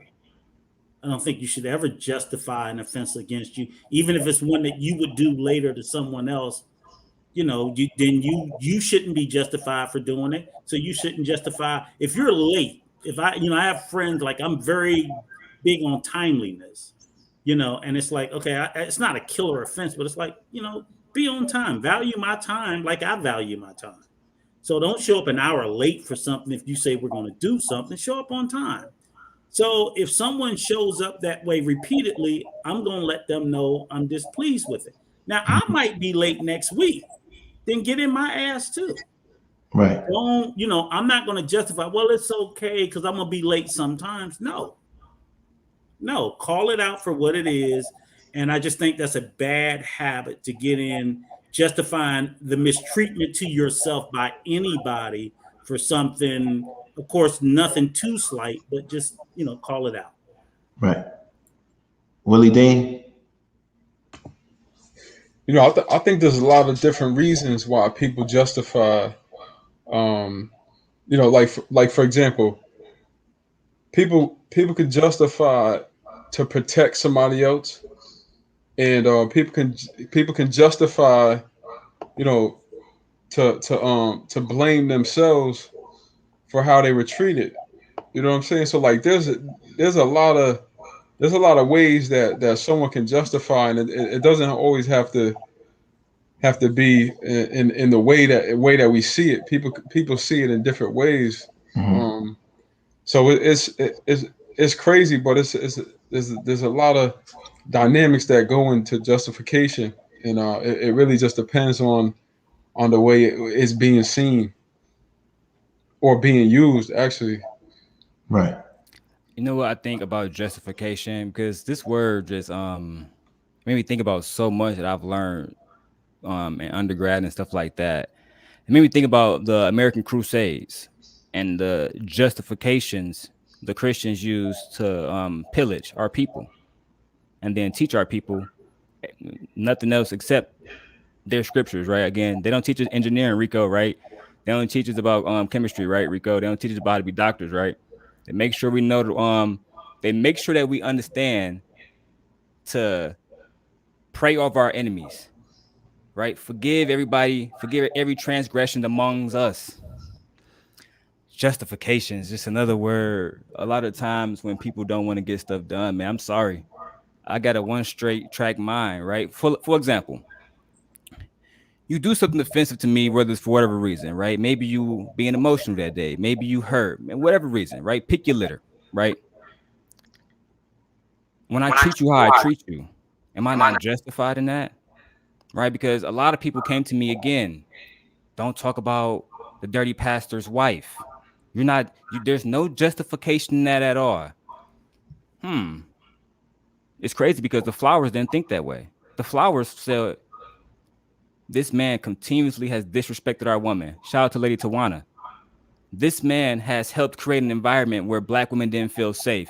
I didn't see nobody make videos about that except me, right? And I use the justification. Okay, guys, this person right here, Rico, he's shooting up every city block on the street, right? He playing a real gangster. But when I start treating him the same exact way, right, Rico, nothing else. Now, I'm unjustified. I must be holy. I was never that person. I was always the opposite. You are going to get me. Shout out to Chicago Gorilla. Chicago Gorilla said, men meet aggression with aggression. That's what we do. Right? And I'm going to give him a shout out because what he did for our show yesterday. What did he do? He came up and he tried to explain himself, and I had been asking him to parlay, and he came up here and he tried to parlay. So I give him credit for just trying to come up here. Right? My whole point is, when men use the word justification, again, is usually a mask, right? And it's masking what they didn't do. Again, he punched me in the face, guys. Why? Well, blah, blah, blah, blah, right? And it's usually them trying to say that he was not justified in his actions, but I was justified in mine. Man, I'm not cool with that. Especially because, again, like I just said 5 minutes ago, Christians use justifications, helly justifications to destroy pagans, to take away our religion. That's why I don't know myself like King know himself, because of that religion. Everywhere that religion popped up, justifications popped up, right? And culture was taken away, other cultures was implemented. Religions was taken away, other religions, languages was taken away, other languages was implemented for justified reasons. Oh, they all start take money from us every Sunday, and they give it to banks like Chase and everybody else, right, Rico, that don't give money to black people. A lot of justifications for that. So we do a lot of justifying, and then we get oppressed, right, Willie? And then we make justifications why we can't destroy our oppressors, why we can't take the shackles off. I don't believe in justifications is a bad thing. I think it's all about intent. What intentions did you have to really justify your actions? Because if Rico said, man, I slapped the shit out of him because I was emotional, he made me feel some type of way. Did he make you feel some type of way, Rico? Or did you feel some type of way because how you built?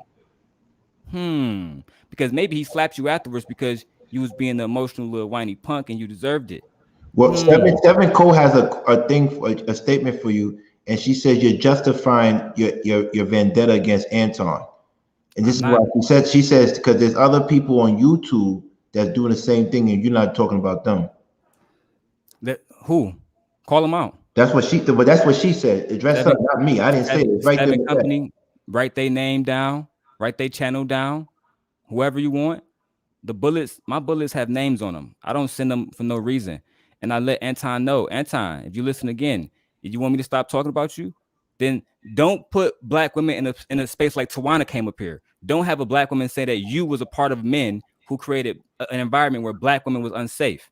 To me, that matters more than somebody saying that your wife is ugly. That's a matter of perception.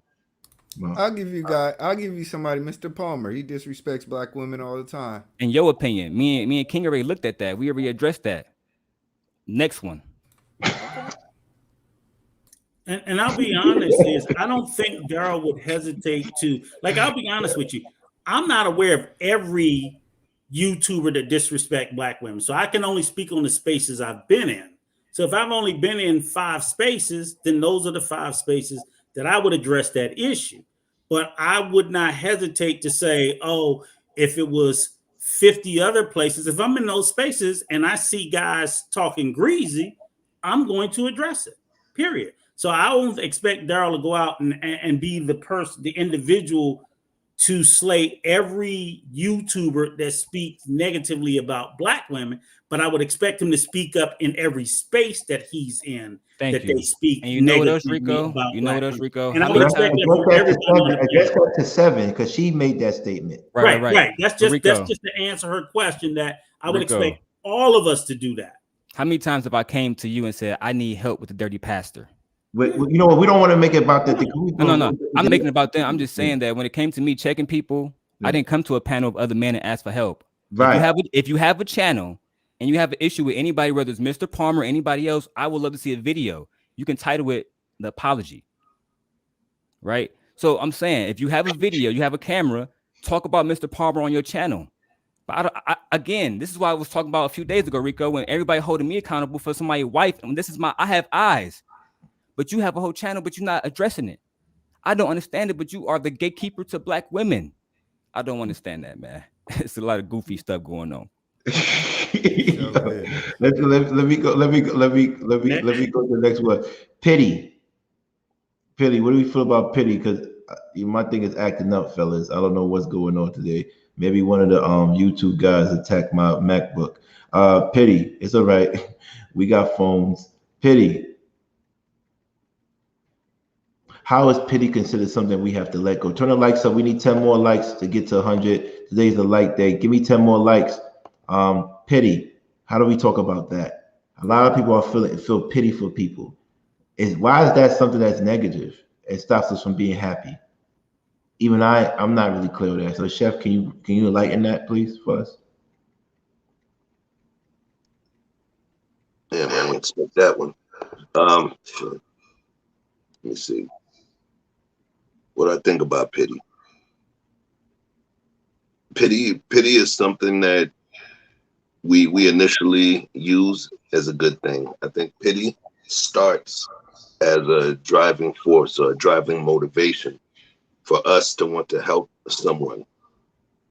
Pity, to me, it delineates the difference between you believing you're in a higher position, not a negative connotation, but in a better position than the other person, and you recognize their pain. So I think pity can be a driving motivation for you to do positive. But now there's the other piece of pity. When you display pity to the person, what happens is, I think you further fuel the fire of their own self-pity. So even though you may feel pity for them within that situation, when you go to help them, you're not going to display that pity. You should display empowerment. You should display a sense of wanting to help them get better, as opposing to keep fueling the fire for them to wallow within the pain that they're in or in that situation. So pity can be a positive motivation. Pity is the thing that makes us want to give to charity, want us to help, because we understand that we may be in some sort of better cosmic place than that other individual. Mm-hmm. But as we deliver that help to them, we cannot show them pity, because then that would keep them within that situation. We have to show them empowering behavior or solutions, even though pity may be driving, how we're trying to help them. When your kid falls, you remember that in my culture, right? When the 2-year-old is running and then falls and hits themselves, what do? We don't say, "Oh no." We be like this, "Hey." All right, why? Because if not, they're gonna start crying because they see all of us shocked. What we do is, in my family, is like, "Hey, all right, you did it," and then the kid might end up smiling. We pitied them having that negative situation, but our behavior was more empowering so that they would not wallow in that pain. That's funny that you said that, because I get that feeling of pity, or what Natalie says, is when you feel sorry for someone because you feel like you're in a place of godliness or you're above them, right? So it's more so sympathy, not empathy. Like, it's worse than sympathy. It's like how I used to experience older white women, not all white women, not all, but they feel like, it's not even this white woman, but how about just a national thing where it used to call it the white man's burden. They believe that we are uncivilized, or believe that we were uncivilized in Africa, so it was their burden to lift us up. A sense of pity. You feel me? So Phoenicia, I said it right. Phoenicia. Yes, Phoenicia, Miss Phoenicia Long. You look amazing today, by the way. Please, go ahead. Oh, no, thank you. Thank you. And also, you guys were one of the first, people who actually pronounce my name right. People say, "Oh, can you? I don't want to mess up," or they'll mess up, and then I have to correct them. So I just want to give props to you guys for that. But right, because I'm a Pisces. Okay, that's what Pisces do. Thank you. Okay, y'all are the good, by the way. But I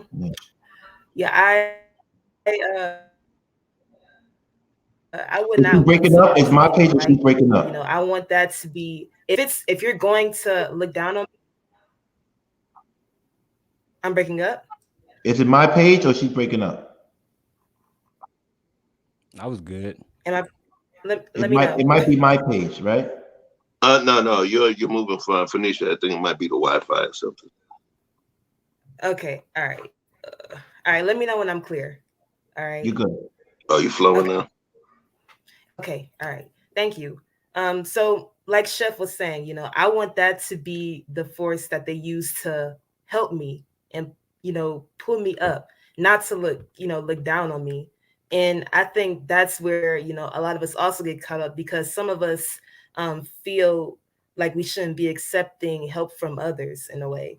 Or at least like it just doesn't sit right with some people to be like, okay, yeah, you're in this situation. I have the upper hand. Let me help you. Because then we're thinking, okay, are they going to weaponize this against me later on? Hey, you remember that time when, and that's where a lot of us can get caught up with being misfortunate or being in a situation where we're constantly misfortunate, right? So it's a lot of ways, this can go. But personally, I wouldn't want someone to pity me. I want them to be in a position to help me. And then when I get on my feet, I'm going to automatically return the favor. That's the thing, right? I will return the favor voluntarily. You won't have to ask me to if it's in my heart. Yeah, I think. Oh, King, you're mute. I'm getting you. I'm still trying to get the use of this. I apologize. Does it matter to Miss Long? Does it matter what a person feels if you receive the help, whether they pity you or they empathize or sympathize?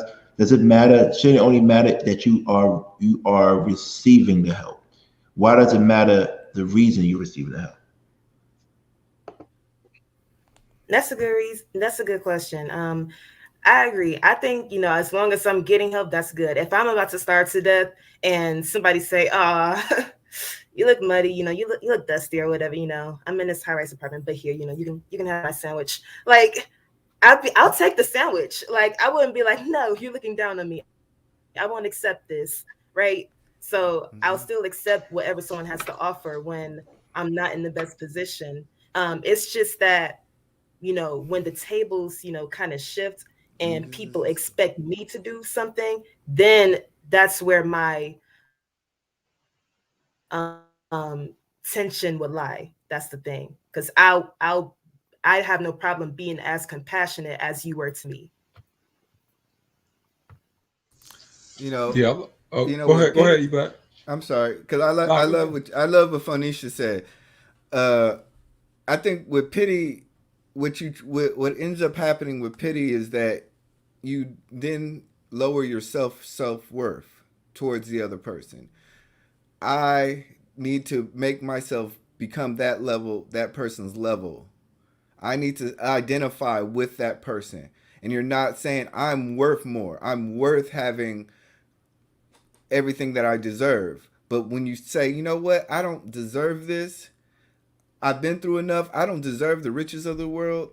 I don't deserve compassion. I don't deserve happiness. I don't deserve this stuff. And you start pitying the person that you're with, or you're pitying the situation that they're in, then you lower your value. We all should have a value system. We all should have a personal value system. That personal value system should be an uplifting system. But when you start pitying people or pitying behaviors, then you become lowering your standards, and now you become as low as them. So you don't need to pity people. Okay. All right. I see what you're saying, but would that logic also apply when you're the one being pitied? Yeah, that's tough. I think, I think we'd all want grace, but essentially, you only control your actions. For what Daryl said, he said that grace thing doesn't really work. Not at all. Yeah, of course. I mean, shout out to Mr. Palmer. He's getting a lot of grace right now. He's getting a lot of grace that I didn't get. So shout out to Mr. Palmer. You know what I'm saying? But at the end of the day, that's why I don't give grace. Yo, he's right? crazy. You have you have to earn everything with me. Good. You must earn it.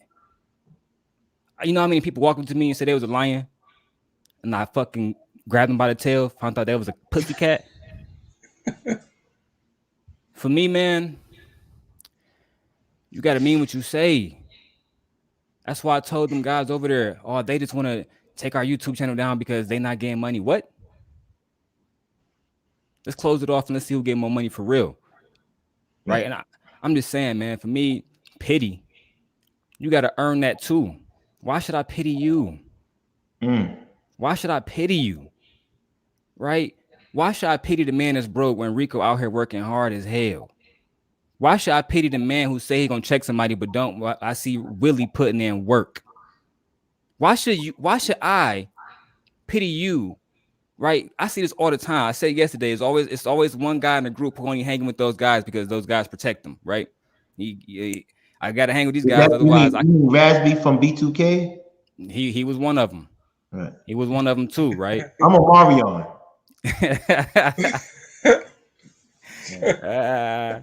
I'm saying, but for me, man, I don't know, pity. I just think that gotta be earned because we see that all the time, right? We see it all the time when people ask us to pity them, right?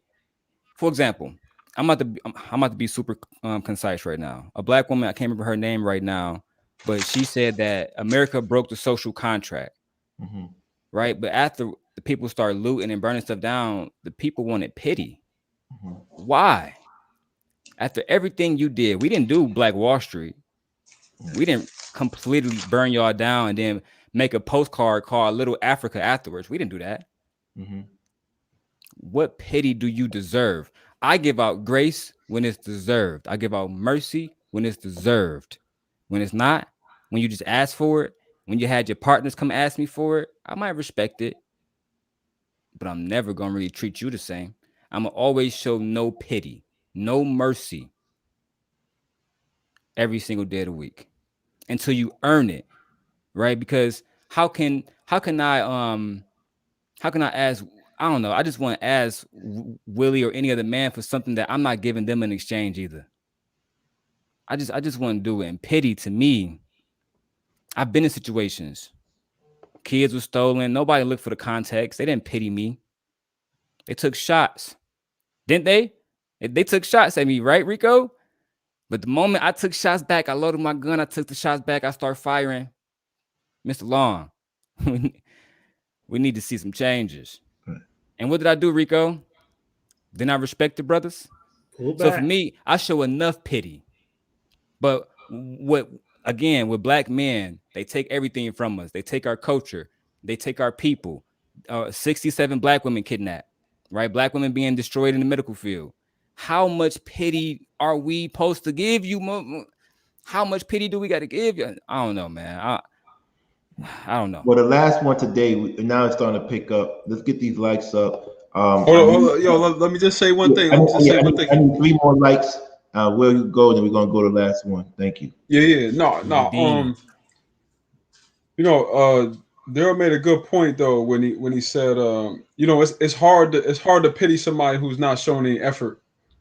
You know what I'm saying? It's like, do they really deserve your pity? Like, if they're not even trying, like, should you feel sorry for that person who isn't even trying to lift themselves out of that situation? But at the same time, where there's pity, there's an opportunity for you to uplift somebody. So, there's two dynamics involved from the way I see it. On one side of the coin, you have, should you pity somebody who's not even showing any effort?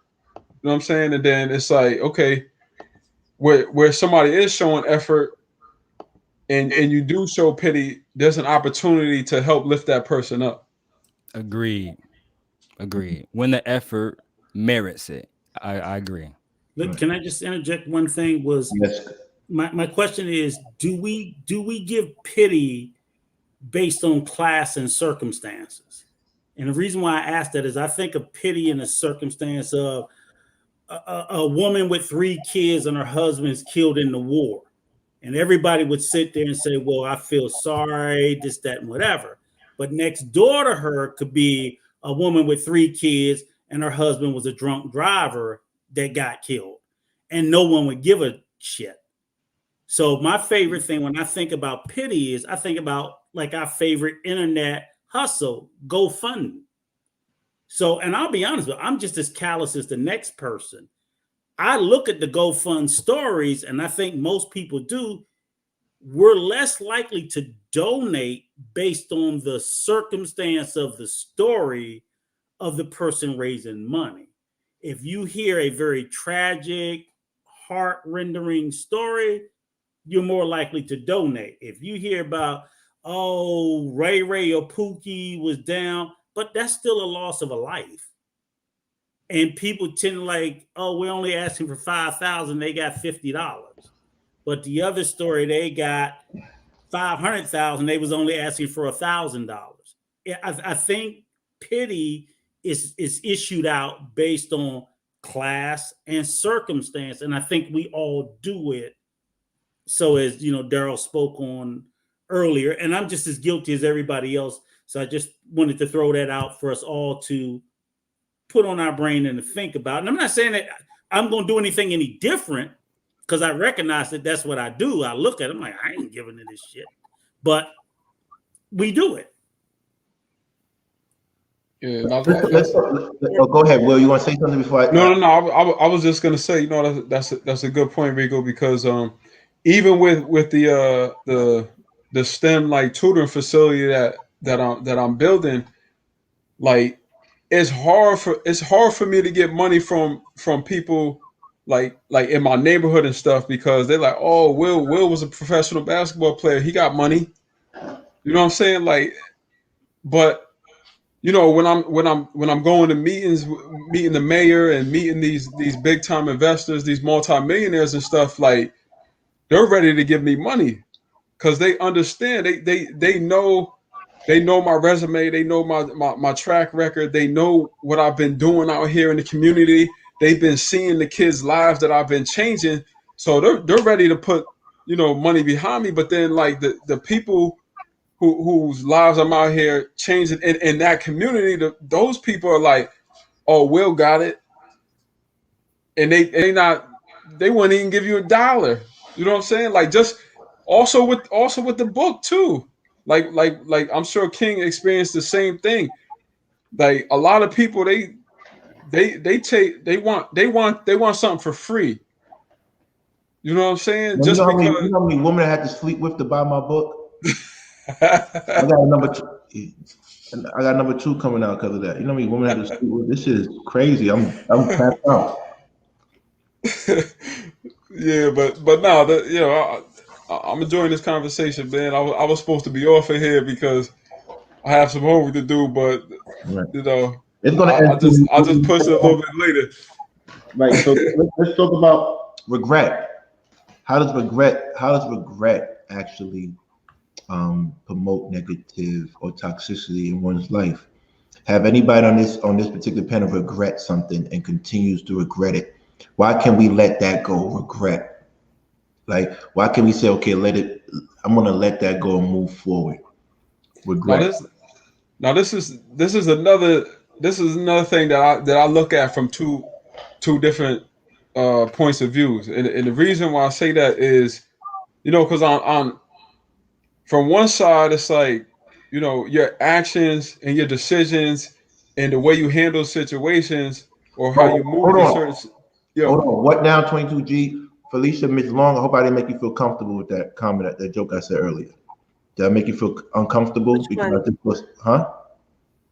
Which one? About him being a lover boy. Yeah, I hope I didn't make you feel uncomfortable because somebody just pointed that out. Oh, no, you're good. All right, thank you. If I did, I apologize. Thank you. Yeah, so just I'm glad you didn't offend Miss Long. We want her to feel safe on this platform, like we make everybody feel safe. So that's good. But just to get back to what I was saying real quick, so I can let everybody else respond. Is like I try to look at it from both sides, like based on the decisions that you made, your actions, and how you decided the choices that you made. Even though you may have made mistakes, or maybe if you look back, there may have been better ways that you could have handled that situation. But all of those decisions and all of those things that you went through, made you into the person that you are today. Those situations where we failed made us stronger. So all of those things made you sharper and made you smarter, and you learned a lesson from those experiences. And if you didn't make those decisions, you may not have learned that lesson. If you didn't make those mistakes, you may not have learned those lessons, because the mistakes that you made, there's always a greater opportunity to learn more from your mistakes than when you don't make mistakes.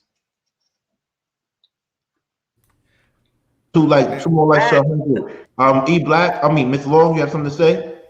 Yeah, go ahead.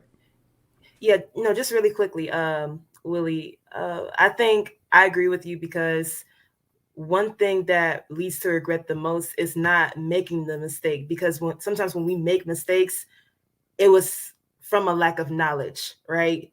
When you knew who this person was, you knew their true colors, and you decided to trust that person again. Like, this is just like an example, right? And then you still open yourself up to trust them the same way. I think that's the real regret, because then I made the mistake and I made it again, so I didn't learn from it. The fault is on me now. I must take that regret. That's kind of the sentiment of that. So I think the real regret should be not really, coming to terms with reality and continuously, allowing yourself to make the same mistakes, rather than just making a mistake and immediately just making that change. Right. Yeah. You know what I think? Definitely. This is what's dope about this thing that we have here. We sit here, we speak, we open our mouths, we drum through our mind, and we try to talk these things up. But what I feel is beautiful is that we've reached a point in terms of our cumulative growth on this network that we're now espousing things that are real scientific existing concepts. So I want to talk about it. One thing I could say, my boy Willie Dean is consistent as hell. This is not judging anyone else, but he's consistent as hell. And I'm going to explain why. When you look up regret, right? And this is crazy. Regret is, and I pulled it up too, just to be ready. Regret's the emotion of wishing one had made a different decision in the past because the consequences of the decision were unfavorable. Regret is also related to perceived opportunity. Its intensity varies over time after the decision in regard to action versus inaction, and in regards to self-control at a particular age, right? So before you jump, that's why we tend to regret certain things that we did within the past as we reach maturity, right? But now here's the crazy thing. There is actually a natural foil or a natural antidote to regret. And Willie's been standing on that the whole time, the whole night. And what it's called, you could Google it yourself too. It's called self-recrimination, all right? Self-recrimination, it's defined as the act of accusing or blaming one's self. To get over regret, what we do is we actually have to self-recriminate and take on the specific understanding of the mistake we made before and use it as a positive thing. So regret can never become positive without the first piece of self-recrimination, taking on personal accountability and responsibility for what took place, but using that negative, adverse situation to teach you a lesson, to go further. Think about it. I ain't never doing that shit again. Yeah, self-recrimination. Damn, I was dumb as hell when I did that dumb shit, man. Self-recrimination. That's what you require in order to eliminate the regret or change that regret into fuel for progress. Yeah, sure. No, I agree, because a lot of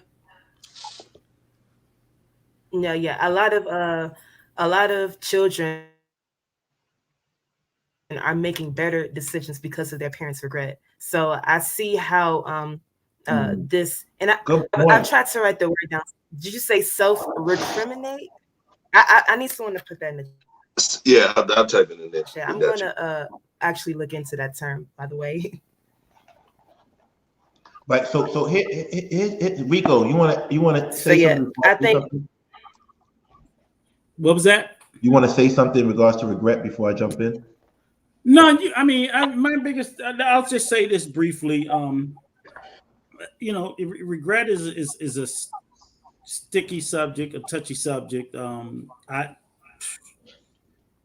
got a bucket of regrets, and most of them revolve around my sons, one in particular that I have pretty much of an estranged relationship where there are things that I've said in the past that I wish I could change, and I've apologized, but I don't think that they've been fully accepted, and I know the harm that I've done. So I spoke earlier about the harm that was done to me, right? And I know when I've gotten angry or upset, the harm that I did to a son that and me and this son, he's an adult son, but I damaged that relationship, and I carry that regret because God knows how much I wish I could repair it, but I don't know if I can. So I'm always like carrying like a double sack of problems, things that's done to me and things that I've done. And I think that we need to think about Nina. Somebody press mute. My dog. His dog will get him. No, Rico's dog. All right, so listen. So I hope Rico takes time out to seek therapy and counseling, because when I saw that, I busted out in tears, because you have so much holding so much in. So I hope he gets a chance to actually embrace therapy or counseling, because he is definitely someone that wants to make amends for what he did. But sometimes, because of the way timing is, he can't fix certain things, but at least he can heal within. So I hope he does get that. I think someone like him, because everybody benefits from it, but I hope someone like him, he embraces one day. You'd be surprised. It's like if you feel so light after certain sessions. In certain sessions, you don't feel like anything, but there's times when you be like, whoa, I needed that. Or even crying sometimes. I only cried like 2 times my whole adult life. But when I finished crying, I felt light. But I want to say one thing about, I have the solution and a silver bullet for regret, and it's called gratitude. If you ever want to find a solution to regret, apply gratitude. Gratitude, when you're grateful for something, you're never going to regret your past. You're going to focus on where you're at now, because it could be worse. So I apply gratitude, so it could erase any type of regret I have. Like for me going to the feds, I end up coming out better than I was before. So if I didn't go through that, and I wasn't grateful for that experience, I wouldn't be where I'm at now. Me not going to Harvard but going to Columbia, I'm grateful that happened, because it ended up benefiting me more. Losing my campaign, it actually benefited me more. Because imagine if I got arrested, if I was a political figure, it would have been worse and more embarrassing, right? So gratitude and being grateful is actually a silver bullet for regret. Regret is for people, in my opinion, where they feel like they are completely unable to fix the situation, and not acknowledging that situation put them in a place where it might have been better off. So you got to look at it from all different angles. That's just me. Anybody else about regret? Yeah, I don't want to talk about regret, because I regret a lot of stuff. I truly regret a lot of stuff. But I'm joking, actually. I don't regret nothing. I tell people all the time, once in my life, I realized that your reactions and everything that you do is almost a leaning point towards the point that you are at right now. You can't regret anything. You can only just recalculate. You can only just imagine what you just did, or imagine what your past was, and understand that you're at the point that you're at and move forward. Regret only brings pain and only brings rage, because if you regret things, then you try to make drastic actions and changing things immediately. Oh, I regret not going to school, so let me enter into a school program. Well, did you forget that you were getting D's and F's? I regret not having a husband. Well, did you forget that you were not really wife material? I regret not, having a lot of money. Well, did you realize that you spent most of your life not actually pursuing money? These are things that you have to take account for. Take accountability for your actions. Look at yourself at this point and realize the path that led you from past to the present, and then make a new future for yourself. So I don't really have a lot of regret. I may have some regrets. I regret not calling my grandmother enough. I regret not having a closer relationship with my mom. I regret not having a good bond with the people around me as much as I would love to have a better bond. But the fact of the matter is that I realize now I can only make actions moving forward. So that helps me not harbor as much pain, rage, emotion. Will? Yeah, no, I already spoke on it, and but you shook your head. You shook your head when E Black said that, so I was wondering why. Nah, yeah, I was just listening to what he's saying. Like you know, sometimes me shaking my head isn't always necessarily agreeing. It's just me listening to the testimony and letting you know I understand what you're saying.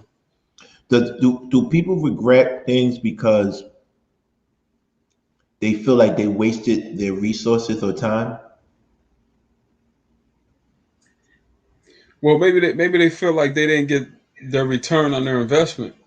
But isn't that self-centered?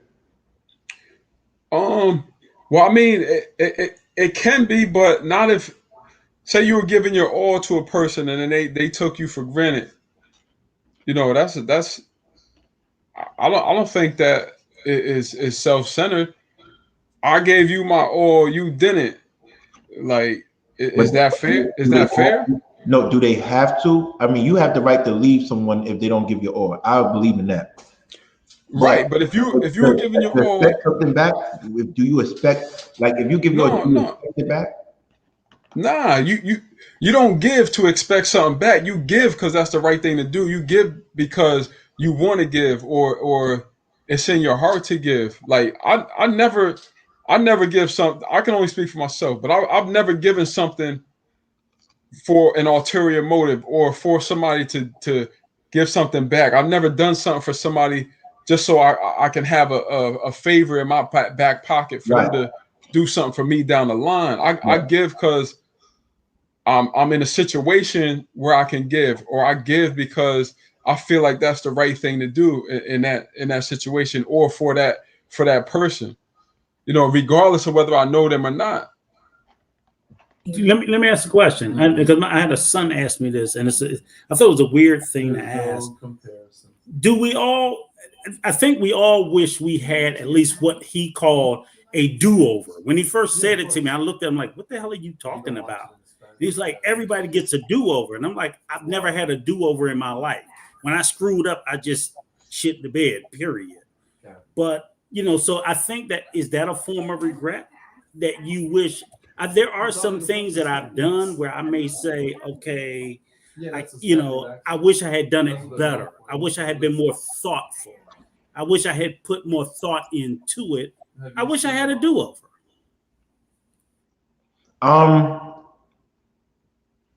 Nah, because my life is good now. I think if I was a loser, then I'd probably feel like that. But my life is good right now. It's actually amazing, to be honest with you. But most people could say like, even my parents, like, you blew through M's, you blew through millions. Maybe that's, they feel more regret to that. It's like, what you did with all that money, right? So I don't feel it because I'm living the life I want to live right now. I'm cool, but I want to ask you, do you regret not talking to a particular partner in your life? Do you regret not building a relationship with a particular person in your past? If so, who, and what would you do? I'm not talking about like children or siblings. I'm talking about a lover. Is there any lover in your past that you regret? I know the married man in the room won't say it, but everybody that's single in the room, can you give me a person, a lover that you regret, that you didn't, that you knew you dropped the ball? I'll go first. I'll go first. Go ahead. Kimberly Natasha Paul, if you're listening, I know you're married right now. Kimberly Tasha Paul was my college girlfriend, sweetheart, beautiful girl. Had a million Guyanese. If you ever hear this, because I'm gonna pop.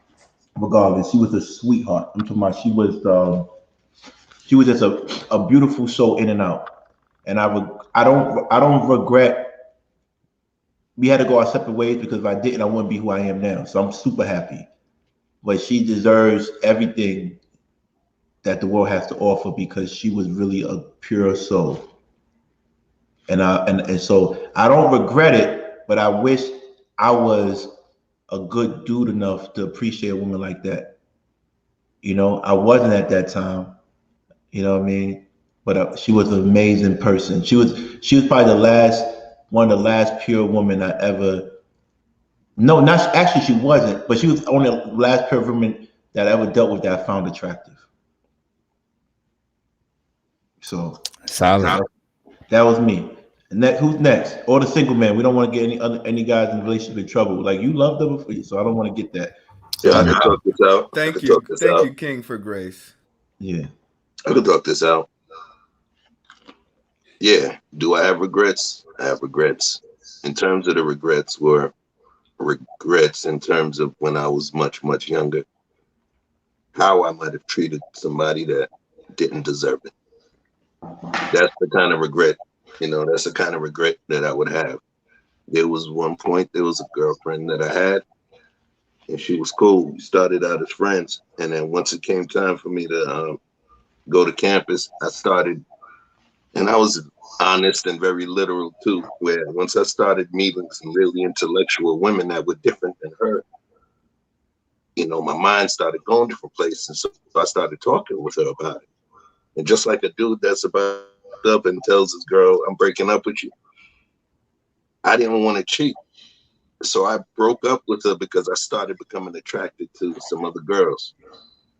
Fast forward through life, she's a great lady. We were friends after that. Great woman. She's a wonderful wife to an awesome husband. They have children and everything. But I do have regrets in terms of the way that I moved. You get me? And it's okay to have that.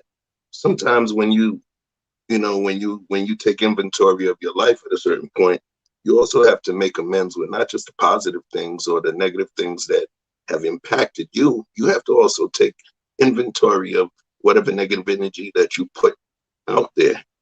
And that's why some people, once they reach a certain point, they try to mitigate the negativity that they put out into that world by doing positive deeds. So if there's ever a regret that I have, it's not going to regret not being with a particular person now, because then I would also be regretting the current existence of my children. So that's not a kind of regret that exists within my purview. But talking about the regrets where it would be like, damn, I was a fucked up dude, man. That was wrong. A lot of that balance and that grace that I exhibit now in my life is to somehow mitigate some of the societal impacts of my previous life's transgressions. None of us are perfect. So, that's all I got, man. That's all I got. I'm gonna leave it on that one. I did a video about my ex. Her name is Dr. Therese Thomas. When I was finishing up undergrad at Central Michigan, she was in medical school. Like I said, different options, different breed of men, right? But at the end of the day, she was older than you? Was she older than me? Yeah, she older than me by 3 years. At the time, I was 28 and she was 31. Yep. So she had a few different years. She actually from your town. She from your side of town, King. She in Rochester now, but she went to Rutgers. No, Rochester's in upstate New York. Oh yeah, so that's close to Will, right? No, it's like 3 hours. I'm in the capital. Oh, Albany. Okay. You in Albany? Yeah. Oh yeah. So one of the things that I considered I regret is that was one of the conversations that we had, right? We had two different conversations. Her going to her doing her residency and having to go back to where she was originally from, which was New Jersey. She went to Rutgers University. And I was like, yeah, I can't really do that. I got a family here. I can't really move for you. You know what I'm saying? One thing she told me, She said, somebody in your inner circle that's a Judas, right? And she was completely right. You know what I told her at the time? I said, I can't believe you, right? I was blinded, right? And what ended up happening was because she knew this person was next to me and was not really, this person was next to me and basically was plotting behind my back, and she can see it. She was sniffing it out, right, Rico? When she said was, if you are not going to remove this, then I'm going to remove myself away from you. Because once this person does betray you, I know how you are. The nuclear bomb will go off. I don't want to be around to see it happen. One of the things that I wish I would have did was listen to her, right? Because the truth showed itself, and it always does it, eventually, right? She showed herself, right? Sorry, that truth that she showed me, it showed itself, and that's the only regret when it comes to a woman in my entire life that I have, because that's like if Rico come to me and say, man, they about to come shoot your house up, and I'm like, nah, they probably not. I might not get a second chance to regret. In this situation, I'm able to love again. I'm able to take that lesson from that and learn again and apply it again. This is why I take betrayal so seriously, because I understand that people who really love me, they would never betray me. They would never act emotionally against me. You know what I'm saying? And so for me, it's not that I'll be missing her every single day, right? At one time I was like that, close after the breakup, but I'm not the kind of person, that's why I told y'all, I'm not the kind of person that's, after I'm done with a woman, really done, I'm done. I'm not thinking about who she having sex with. I'm not thinking about none of that. But what I do think about is she was more loyal and she was more of a lion than some men I've encountered. And she was more honest about some of those things than some men I encounter. And I was just like, it's crazy to me that I failed to recognize that. That is what I regret. Wow, that's crazy. Usually when I meet girls like that and I do breakups, I usually try to sing R&B songs to mirror by myself. It helps me get over shit. It does. Don't act like guys don't do that shit. So I just rolled up Patron shots. If you tell me you don't sing R&B songs when you go through a breakup as a man to yourself, you're fucking lying. Giveon all day. By myself all the time, and I'm walking through my house slow motion, man, like I'm in a video. All right, you funny, dog. E Black. I said I used to have this one song from Zero. Did you watch All American? What about Yeah, it's really good. What's that noise in the background? We haven't heard from Miss Long. But what's the noise in the background? Rico, you got company? No, he's on mute. He's on mute. Regret, Miss Long. Any regrets? Any men that you a lot of women don't talk about the regrets because a lot of women always want to act like it's the man's fault. But what about a woman? What is your regret? Any man that you ever had that you regret leaving him alone or not treating him right? Okay, this was in high school. I'm not that old. I'm only 20, by the way. Oh my God, you're a baby. I know you don't like that, but you're a baby. You're not a baby. You're a woman, but 20, like you're 20, like yo, I'm really 21 years older than you. That's crazy. I finally get to say this. I have shirts older than you. I finally get to say that. I never got a chance to say that. You're like, I know what type of shirts are those. Don't worry about it. I don't wear no more, but I have shirts older than you. Oh, but that's so dope that you're 20, and I would have never known because you act so mature.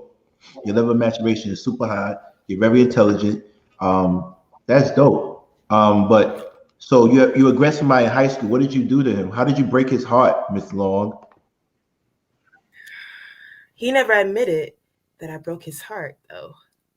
But he okay, so we were together for like a year and a half or whatnot, and he, in the beginning of the relationship, like when the relationship was like 2 months in, I found out something about him that kind of changed the fabric of the relationship, but he didn't make me aware of it. He wasn't transparent about that, and that was, he was, he was like kind of poor. Like I mean, how do I put it nicely though? Like you're muted. You're muted. Yeah, you muted. King, King. you're muted. Hold on. What do you mean by kind of poor? Because either you are or you're not. Like, what do you mean by kind of poor? Like, he reached in his Okay, pocket. so he told me he lied about where he lived. Basically, I'm not talking about like sleeping in a tent part. So basically, like he lived like in a church. Basically, he lived in a church with his family, and at the time, he had no control of that. Right? I was 14. He was what, like 17. So, he had no control of that. Right? As a young man, not even an adult. Right? But we were high school sweethearts. I never cheated on him or anything like that. I never cheated. But it's just that at one point it was like, okay, I got tired of the relationship because there were certain circumstances, because we went to different high schools and everything, and then I was going off to college and things of that sort. So then it was like, okay, when are we going to see each other? I felt like I gave up on him when clearly he wanted to see the relationship progress, and I didn't allow him that. Wow. So he was homeless and you showed no pity. Right? Good job, cousin. I'm just tying it together, right? But why should she? Why should he a man? Not just that, but not that because she has regrets. Why should she? But why should she show pity? Why should she slow her growth for him? I'm just messing with her. That's all. No, you're good. You're good. No, but it's a real thing. A lot of times people say, "Yo, that person, if you don't, he might blow up later." But I think it's a woman's right to say, "You know what? I don't want to deal with that. I don't have to wait for you." He's getting into business, marketing, becoming an entrepreneur now, and I'm looking at his posts and on Instagram, and it was kind of reflective of the same stuff he would mention to me, like I don't think circumstances make a person, and things of that sort. But that energy he gave with me, he's posting it on his social media, so that's kind of giving me a clue. Okay, I think he's about to start living the stuff that he wanted to talk about and that he wanted to actually fester with me. Right. So that sounds like regrets. Because you had an opportunity to be shooting in the gym with him. Right. Yeah. You could have been. No. It's cool. Yeah. Well, go ahead. I'm sorry. No, you're good. But no, a lot of it was, we were like very young. I'm telling you, like we were very young. I didn't even understand, how to go about that situation where we lived on two different sides of the city or whatever. Well, not two different sides. We lived apart or whatever.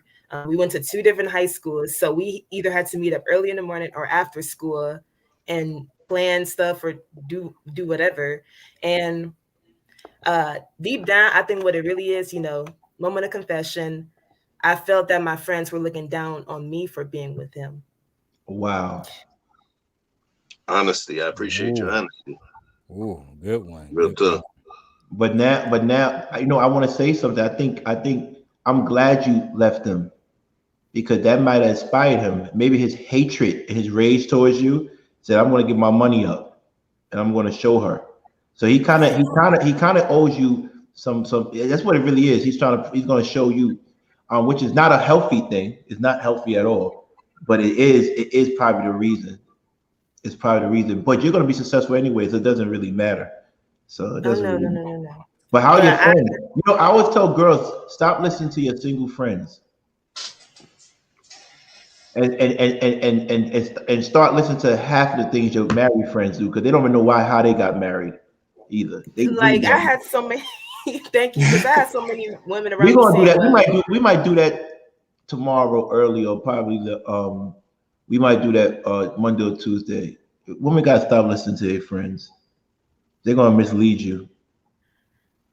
And some of the times it was grown women. They would pull me to the side and be like, "Okay, boys have intentions, right?" And like trying to like sugarcoat it and be like, "I mean, like if you don't," and then it's like, and then when I let go of him, they would turn around, and this is the worst part. They would be like, "See, now wasn't we right? Wasn't we right?" And it probably wasn't even based on the reason that they told me why I shouldn't be with them. So it's like, right. To all the flowers in the chat room, do me a favor. I want you to act like Miss Long is your 20-year-old self, and I want you to give her one advice in regards to listen to your friends. So all the ladies, give one good advice, because they're gonna tell you your friends don't know anything. Do what you got to do, but give me one good advice. If when you were her age, what one good advice? Anything you could tell her at her age that she should be, that she should know. And don't give me no corny stuff like love thyself, or don't give me no you gonna make it. Just respect yourself. No, I want some real advice. Like don't tell your girl about your man until you get married. I want the real advice. Give me some good advice. Look, Natalie says, don't listen to them and follow your gut. All right. Give me some good advice, because that's really dope. Everybody said go after the money though. Everybody's going to tell you that, right? He's not a girl. JB's not a girl. He barely makes his bed. He has 2 app books that doesn't sell at all. His app book does not sell. I don't know what's going on. You have Mark Zuckerberg who created Meta, and you have 2 app books. You fucking clown. Anyway, let's go. I didn't forget about you, JB. I do my research on you. You still live with your moms. All right, let's go. Cheryl, you still live with your moms, homie. Watch the consistency in you and them. And I try very hard to be consistent. Keep your business. No, hold on. It said keep your business. Getting myself together, so I can be ready for the type of people. Oh, yo, y'all give me too much advice. Come on, give me some time to read it. Justine Brown says, don't ever listen to your friends. Listen to the wise elders and take advice from the men around you. No woman can tell you about a man better than a man. Okay.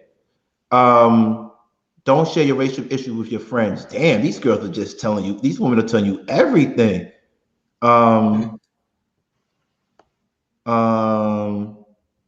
Forget about who's giving you advice when you didn't ask for it. Whoa, Terry, that sounds personal. I was just about to say, Perry, look for people who have accomplished what you're trying to accomplish. Okay. Who else? Get into stock options and crypto. Natalie, come on. You try to make her a monster. Jasmine, keep your relationship between y'all two unless you have safety concerns.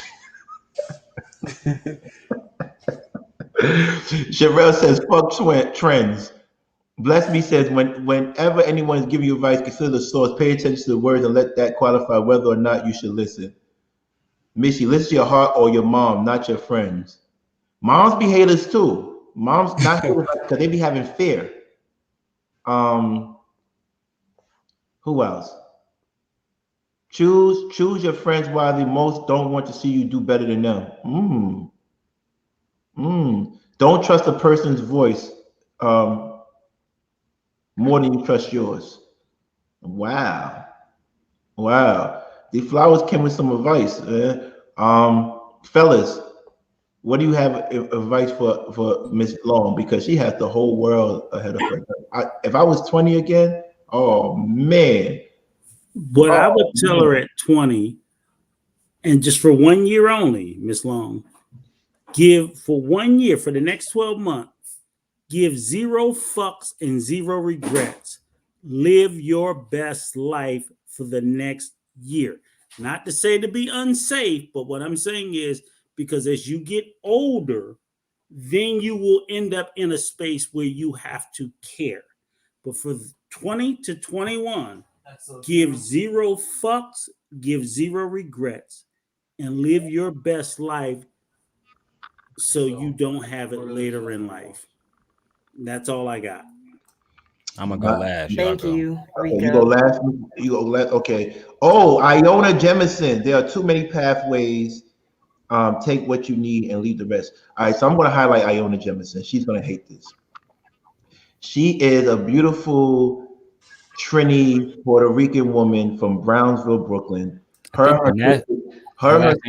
pronounced Jimenez. My bad. Yeah, Jimenez. She and her sisters opened a business in Brownsville called the Three Black Cats, and that business did well, but they end up, dissolving it and going in separate ways. Now she's a director of one of the nonprofits in the community that actually does amazing work with youths in Brownsville. Most of these youths are, highly targeted by police, as well as these youths are, members of gangs or criminal activities. But she provides a light for them. Her work is unmatched and is unparalleled to anything I've ever seen. She is she gives the quintessential example of being a leader in a community that's stricken by generational poverty. I don't want to say her nonprofit until she gives permission, but she's one of the people that put in the work in Brownsville. She's actually gorgeous too in real life, like really gorgeous. And she was one of the few ladies that actually came to visit me when I was locked up. It was none of the strippers that I spent tens of thousands on when I was outside in the streets. I'm dead ass.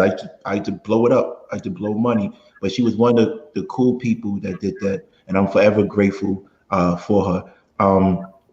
But she gave you great advice.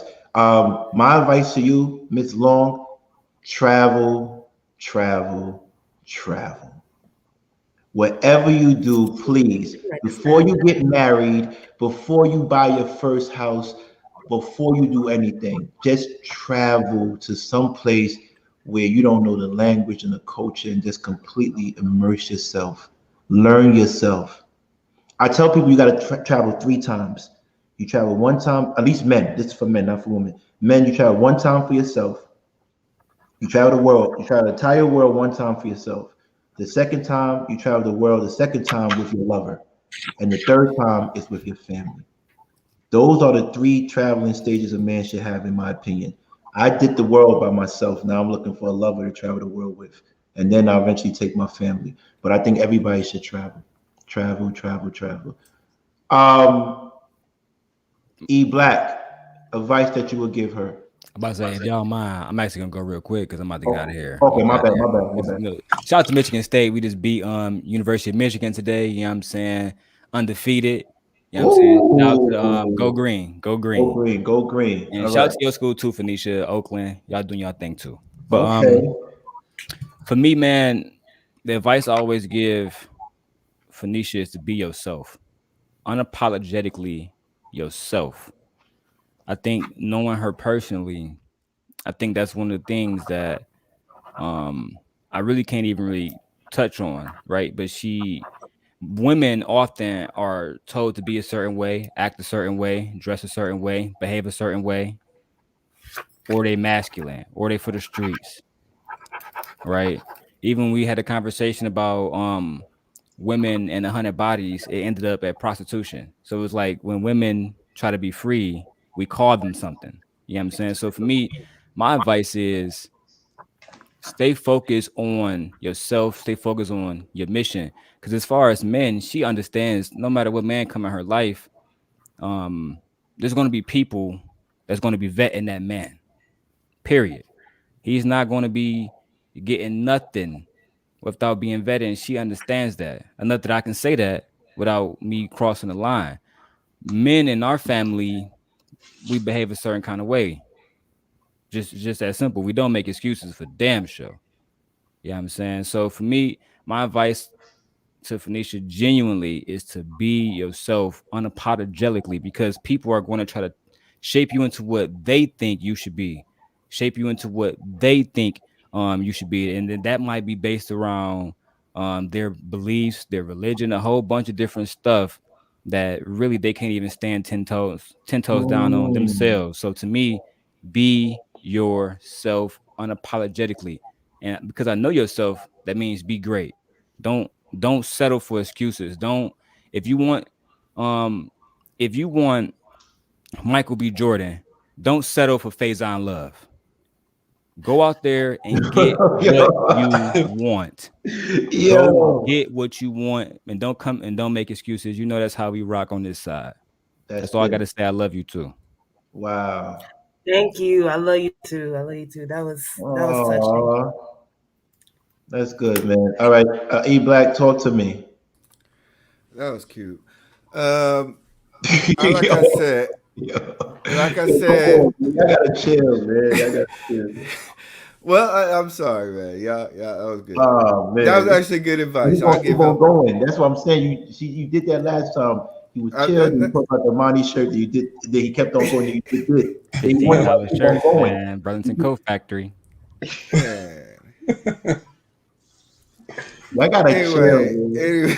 I'm done, y'all. God bless y'all, fellas, man. I love all of y'all, man. I love all of y'all, man. Including E, man. We just be throwing shots for fun, but I love y'all for real. I'm about to go have a good night and get drunk, man. But for real though, man, no more Armani, man. I love y'all, man. Peace, man. I think he meant to say Amiri. That's how it's pronounced. Amiri. I'm out here, man. I love much love, man. Yeah, you are hilarious. Oh shoot. Yeah.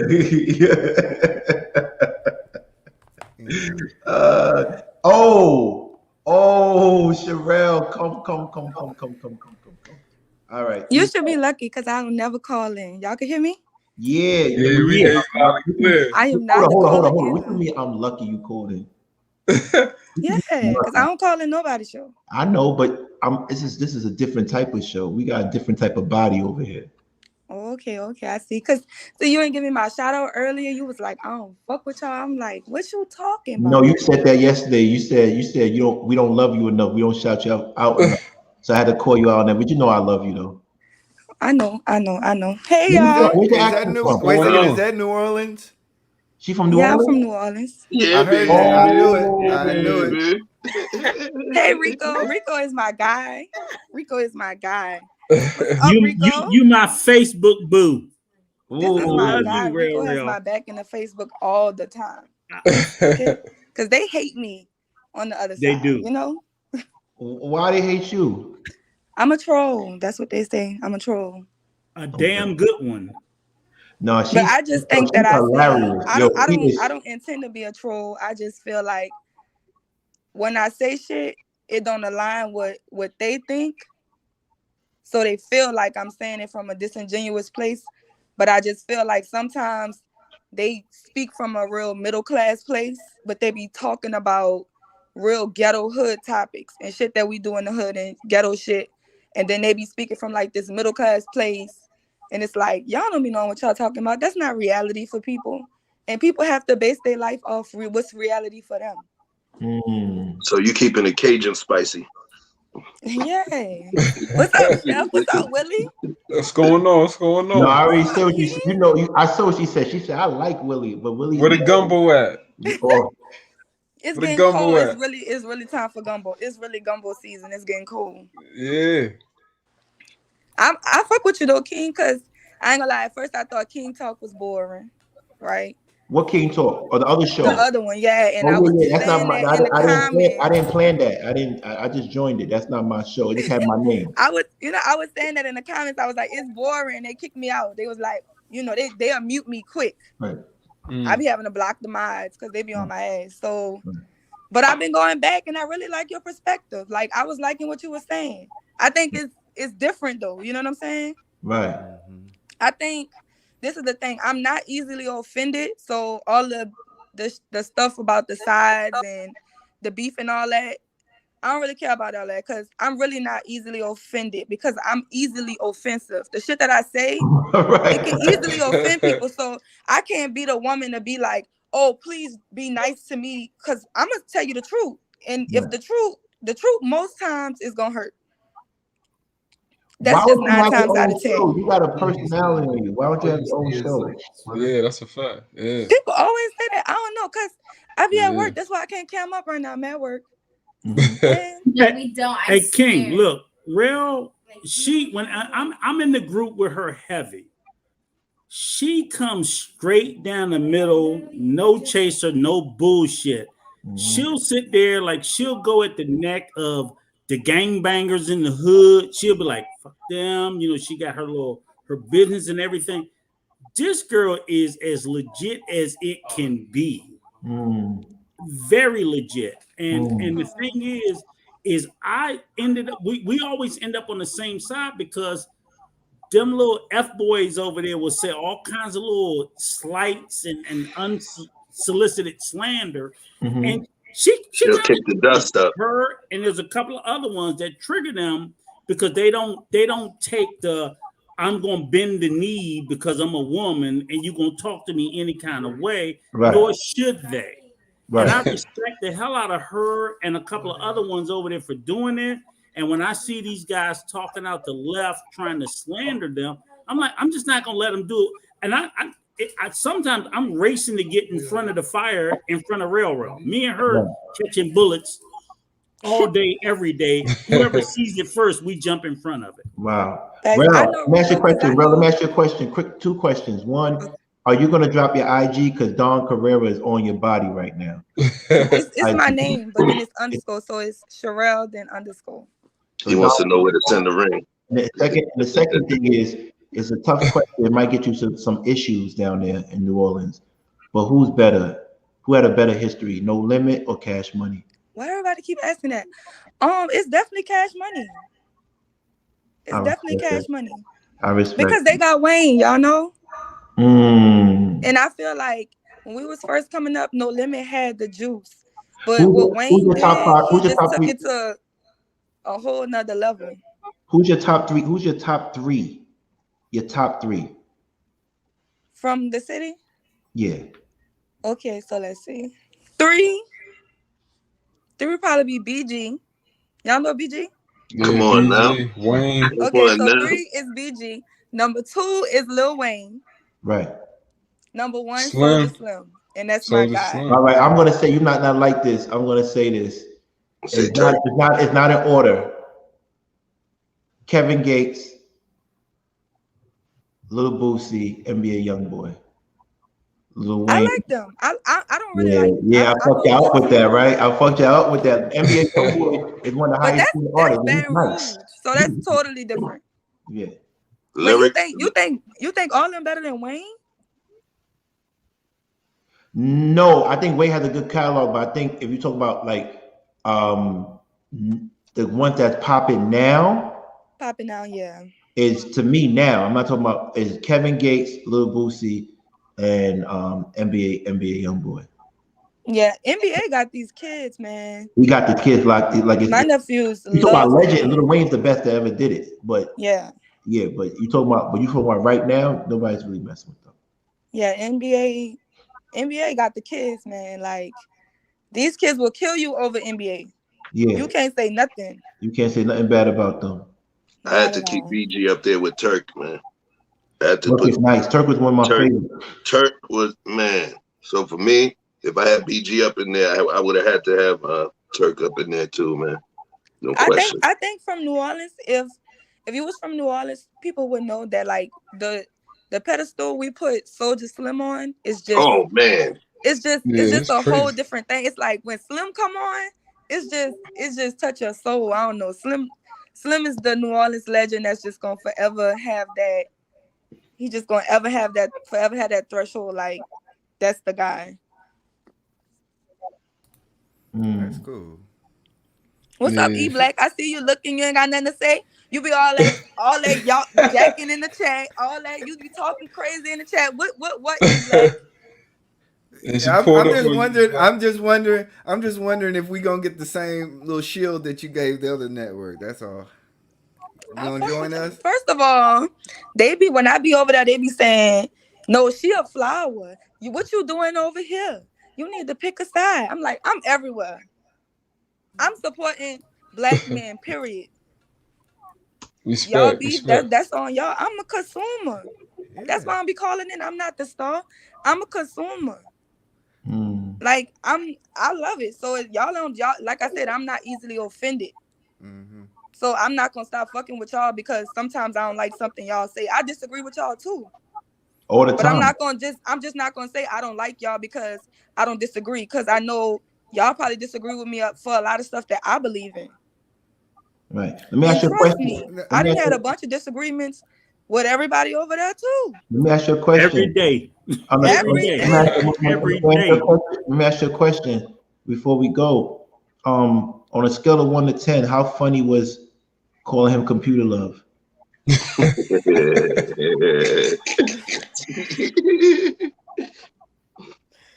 I don't know. I'm gonna say 7 since we can't never say 7. No else. 7. Because she's full of jokes. Yeah, I'm really funny. Like you gotta really be funny. How funny one is when I called him E40? Huh? How funny one is when I call homeboy E40 from a scale of 1 to 10? I don't know. I ain't got nothing nice to say about him right now, so I ain't gonna say nothing about him. Why was that? Why? He just be wilding sometimes. Yeah, he's a good guy. He just trying to find his place on this earth. But I got love for everybody. Yeah, me too. I got love for everybody. That's why I don't sweat things, man. It's all love. If we can't clown each other and joke, then I'm really a threat. I don't think I should be a threat. I only have how many people I got following me? But yo, hate is love too. Yeah, I got 705, man. I got 705. See, I participate in like the darkest of dark humor. Right. So I'm really not. That's what I'm saying. I'm really not easily offended by a lot of stuff. But it's like it's about what you come from. When you come from pain, you find the funniest shit to laugh at. Right. So it's like it's hard for me to be offended by real life stuff because y'all got to stop being so offended by what people say about y'all. People are dying. You wake up every day. That's a privilege. Just waking up every day because everybody ain't waking up every day. That's a fact. See what I'm saying? That's privilege.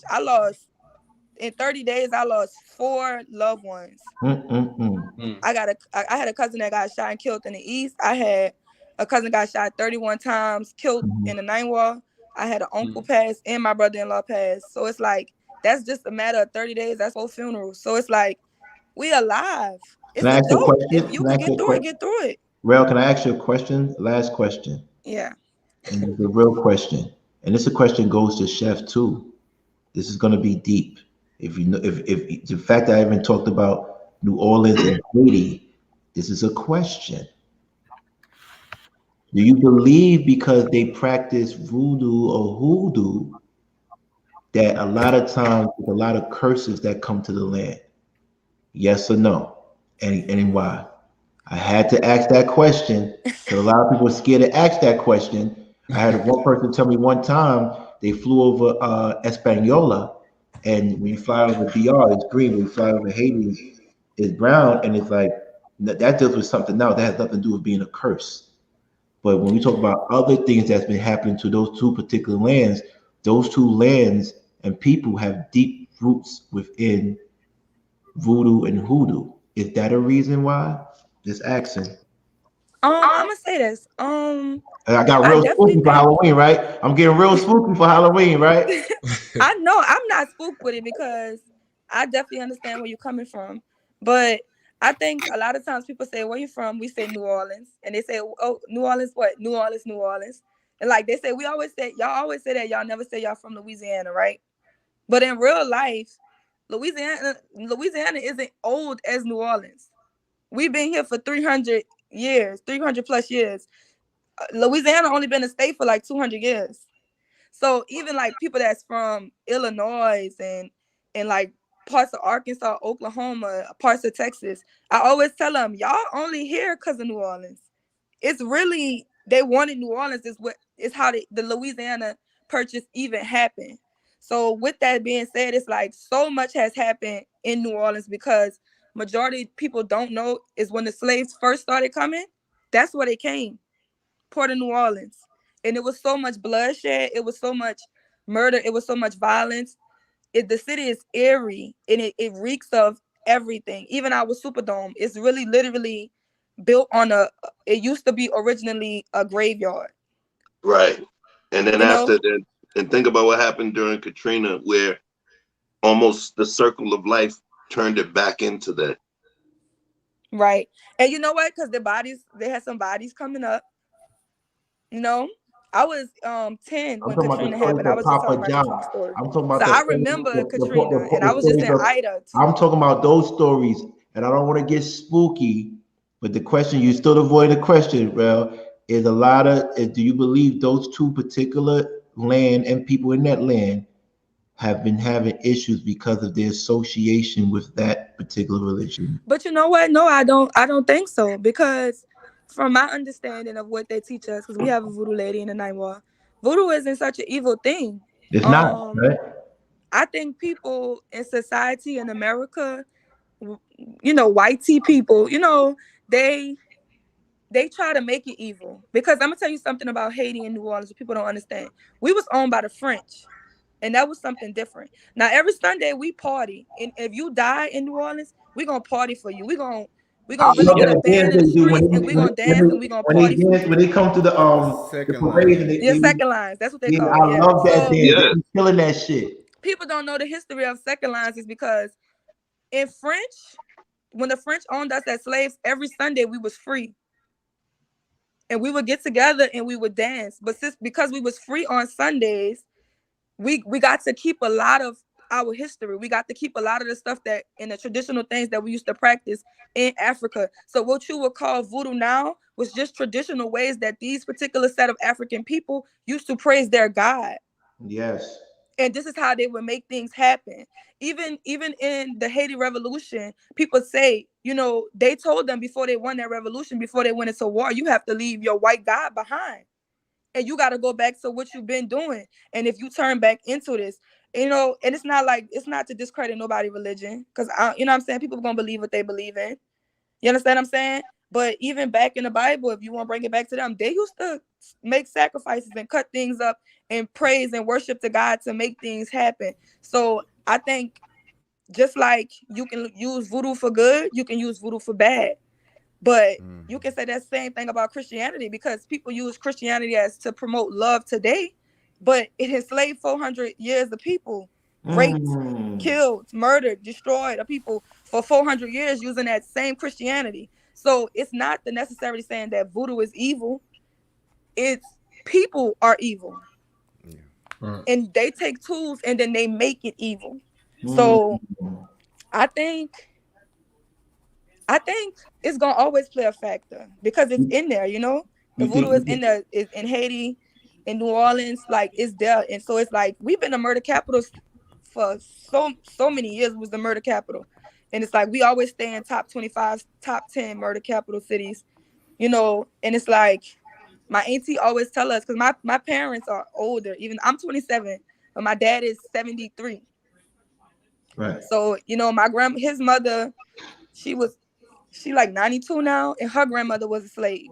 So, I'm more deeply rooted into my history. So it's like sometimes when y'all try to, sometimes when people try to demonize voodoo and stuff like that or whatever, it's because they don't really have a good understanding. But it's not saying that people that haven't played a good role in erasing your history or turning everything you do to be evil. Which is why I have a lot of pushback for the manosphere. A lot of times it's because you don't even understand. You just don't like certain shit because Black women do it. They don't like Black women twerking and all of this. That a lot of that comes from New Orleans, and a lot of that comes from Ghana. In the ways they used to praise their God. They dance like that traditionally. Yeah, they dance like that. Definitely. That's why I don't mind that. But if you go to Hawaii, the lady with the grass skirts gonna be shaking their hips and they're gonna be in their bikinis, and nobody's gonna say that's trash. So let me ask you a question, Railroad. You promised to come back? Yeah, I'm coming back. Okay. If y'all allow me, you know what I'm saying? That you'll come up more because you got a good voice. You got a good voice. Thank you. You promise? And we got the Queen. We got the conversation. We got conversation with Queens happening next week. We would love for you to be there. Connect with Maricela. We would love for you to come and join them. It's next week. And speaking of New Orleans, the thing I love about New Orleans, I've been all across this country. I love New Orleans strip clubs. It is the best strip clubs there. Are you a Christian? What does that have to do with anything? I'm done. Wait, hold on. What does Christianity have to do with strip clubs? That's their ministry. That's their ministry. Yes. Go back. Y'all. I see. I'm supposed to be the conservative guy. Oh, yes. I'm sorry. My fault. Come on, quiet boy. Stand on it. So, Chef, what do you think about that? I was just going to say that again. I was just going to say this. Sorry, Rico. Oh, I'm sorry. I just want to say this real quick. I was going to say this, that I recognize the voodoo is a religion as such. And also, I wanted to say, as far as the greening and the browning of the DR and Haiti, that has a lot to do with deforestation. Okay. That doesn't have anything to do with voodooism, because of the fact that on the Haitian side of the island, they just had to use more of the resources. So when you fly over it, the DR is very lush and green, and Haiti is more brown because of the deforestation. I'm not, but I know that, but I wanted you to explain that. That's why I asked you, and I wanted Chef to explain in regards to Haiti, because she explained New Orleans. But Chef, can you explain Haiti? In terms of Haiti and Haiti's relationship to voodoo, you know, they'll tell you that Haiti is 75% Christian, but 100% voodoo. What does that mean? Yeah, Natalie, Clinton's pillaging. But back to what I was saying. Voodoo is something that we understand exists. The difference between, for instance, you might have somebody that's a Christian. They believe in Christ. They believe in their God. And then you have someone next to them that is Muslim, and they believe in Allah. The person who's Christian may just think that the person who believes in Allah is just delusional, because they believe my God is the one, is my creator, my deity that runs this whole thing. So you must be out of your mind. When it comes to voodoo, it works a little differently. Why is that? Part of it is because it's understood. Voodoo existed earlier than the American or Western iteration of Christianity. Voodoo was unsullied by European, by the European touch, by the European editing system, by the, the Medici family, by the total whitewashing of that text. Voodoo did not have to go through that rinsing, that filtration process. So it actually remained unsullied. Does it exist? Yes. Was it a negative thing? No. Voodoo is almost the African iteration of what, some white folks call Wiccan, which is, they consider it witchcraft, which is mastering and understanding aspects of nature and being able to control that. In Haiti, there was a lot of death. And in voodoo, there's different people that are considered almost like messengers, or the ones that carry you to a certain place. And the term that they use for them is called loi. If you're Haitian, the term is loi, L-O-A. They're almost like sentries that take you to the other place. Now, they have the biggest loi that's known is a guy they called Baron Samedi. Baron Samedi. Samedi is the French word for Saturday, right? And he is the chief loi that was to take that covers over the dead. He has a brother, Azagon Lacroix, another one, Baron Piquant. And what they were they considered they're the guardians of the past, of history and heritage. So I was born Christian. I was not born and raised in voodoo or anything. But the thing is, I'm a study also of historical texts, and I try to define my own understanding and kick the tires of spiritualism. Voodoo did allow our slave class that came from Africa to retain a certain degree of their Africanism. So voodoo was more African than it is Haitian, and it's actually more African than Christianity in any of its iterations are, So do I understand the need for it and how it benefited? Hell yeah. We talk about regret, right? This great tie-in. We talk about regret and things that have taken place.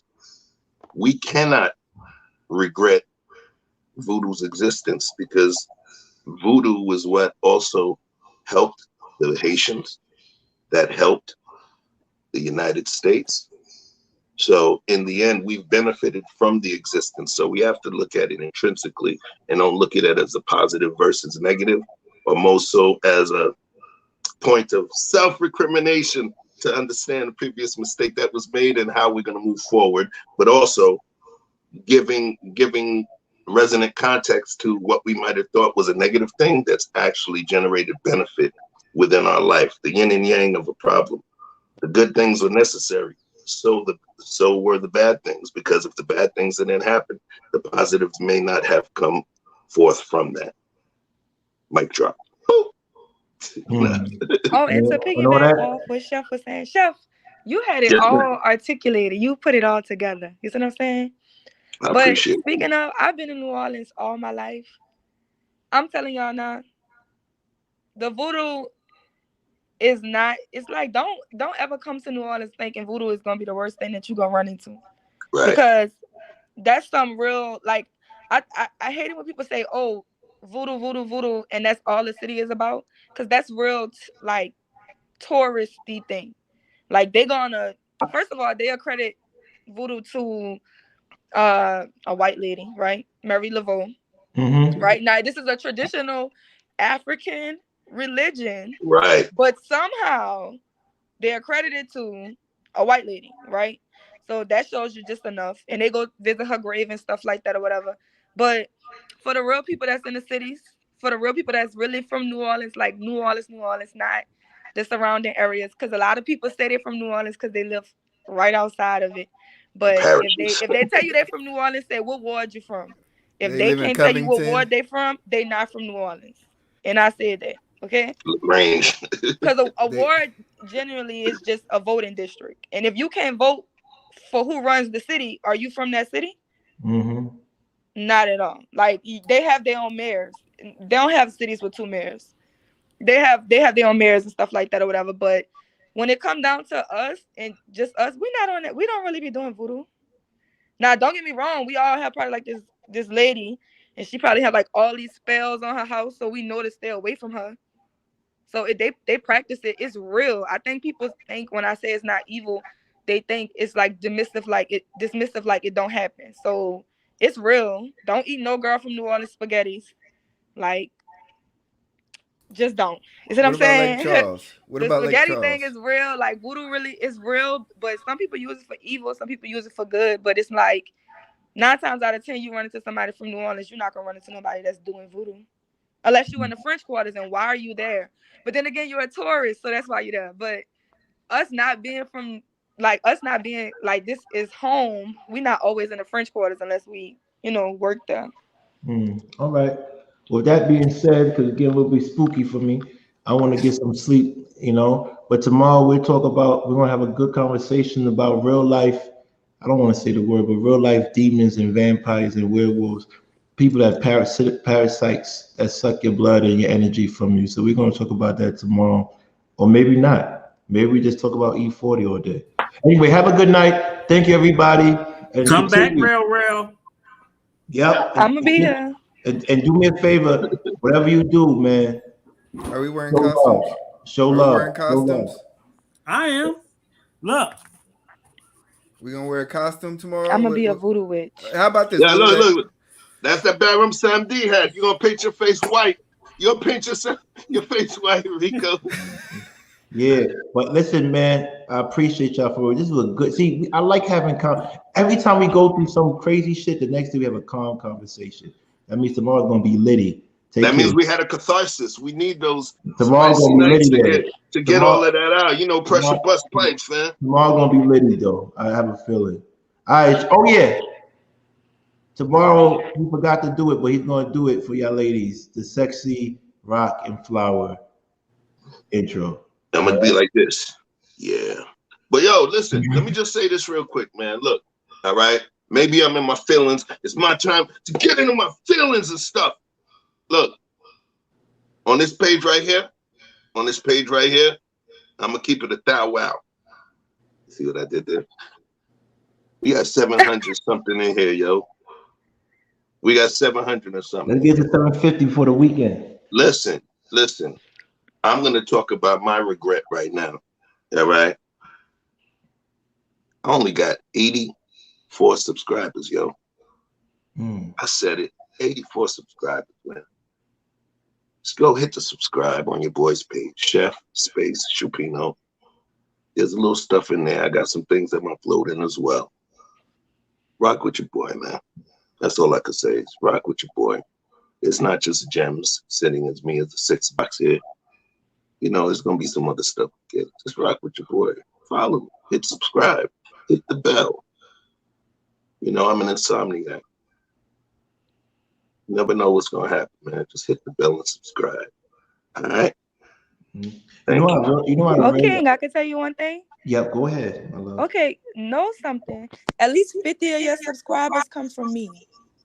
Okay. You gotta know when you gotta ask them people in the chat. That's my people. You ask. If I'm in Walmart at the truck stop because I drive trucks. I have my truck. I'm on the trucking company. You get bread. So yeah, so it's like when I see people and they on their phones, be like, "What you doing? Just come on, go like and subscribe." I'm telling you, you gonna like the show. So like that's my people. I'm telling you, my people show love. So I'm like, I'm like, what? See, when I come in, you're gonna see they be like, Sherelle. That's my people. When you come to New York, you're welcome. When you come to New York, when I'm coming to New York, man, it's about to start snowing. No, truck drivers hate New York. Come on now. Listen, when you come to New York, when you come to New York, dinner on me because you're one of the best supporters. The fact that you got me 50 subscribers, dinner on me. Whoever gives me 50 or more, dinner on me in New York. No matter where you want to. Well, only 50, real. We know you're an influencer. Come on, girl. I ain't gonna lie to you, Sherelle. I'm not gonna lie to you. I ain't gonna front. I have a goal to get to 1,000 before the month. We started October 6th. I want to have 1,000 subscribers by November 5th. That is the goal. So if anybody can help with that goal, let me know. But if you're in New York and you've been helping me out, dinner on me. And that's it. I don't forget about it. I'm gonna definitely keep pushing because this is comfortable. You know, it's like we don't have to call in and challenge y'all. I like the vibe. You know what I'm saying? We having a conversation. Somebody said they came because of King, but they stayed because of Chef. That was fire. I like that, Brittany. I like that. Yo, Danique Henry says something crazy, man. He said, "I'm convinced when they created the internet, they chopped up all the encyclopedias and fed them to Chef." But I'm still hungry. Oh, Bliss me. Oh, yeah, Bliss me. We're gonna bring her to New York. We're gonna have fun. Wait, look, because Bliss me is my girl. She from New York.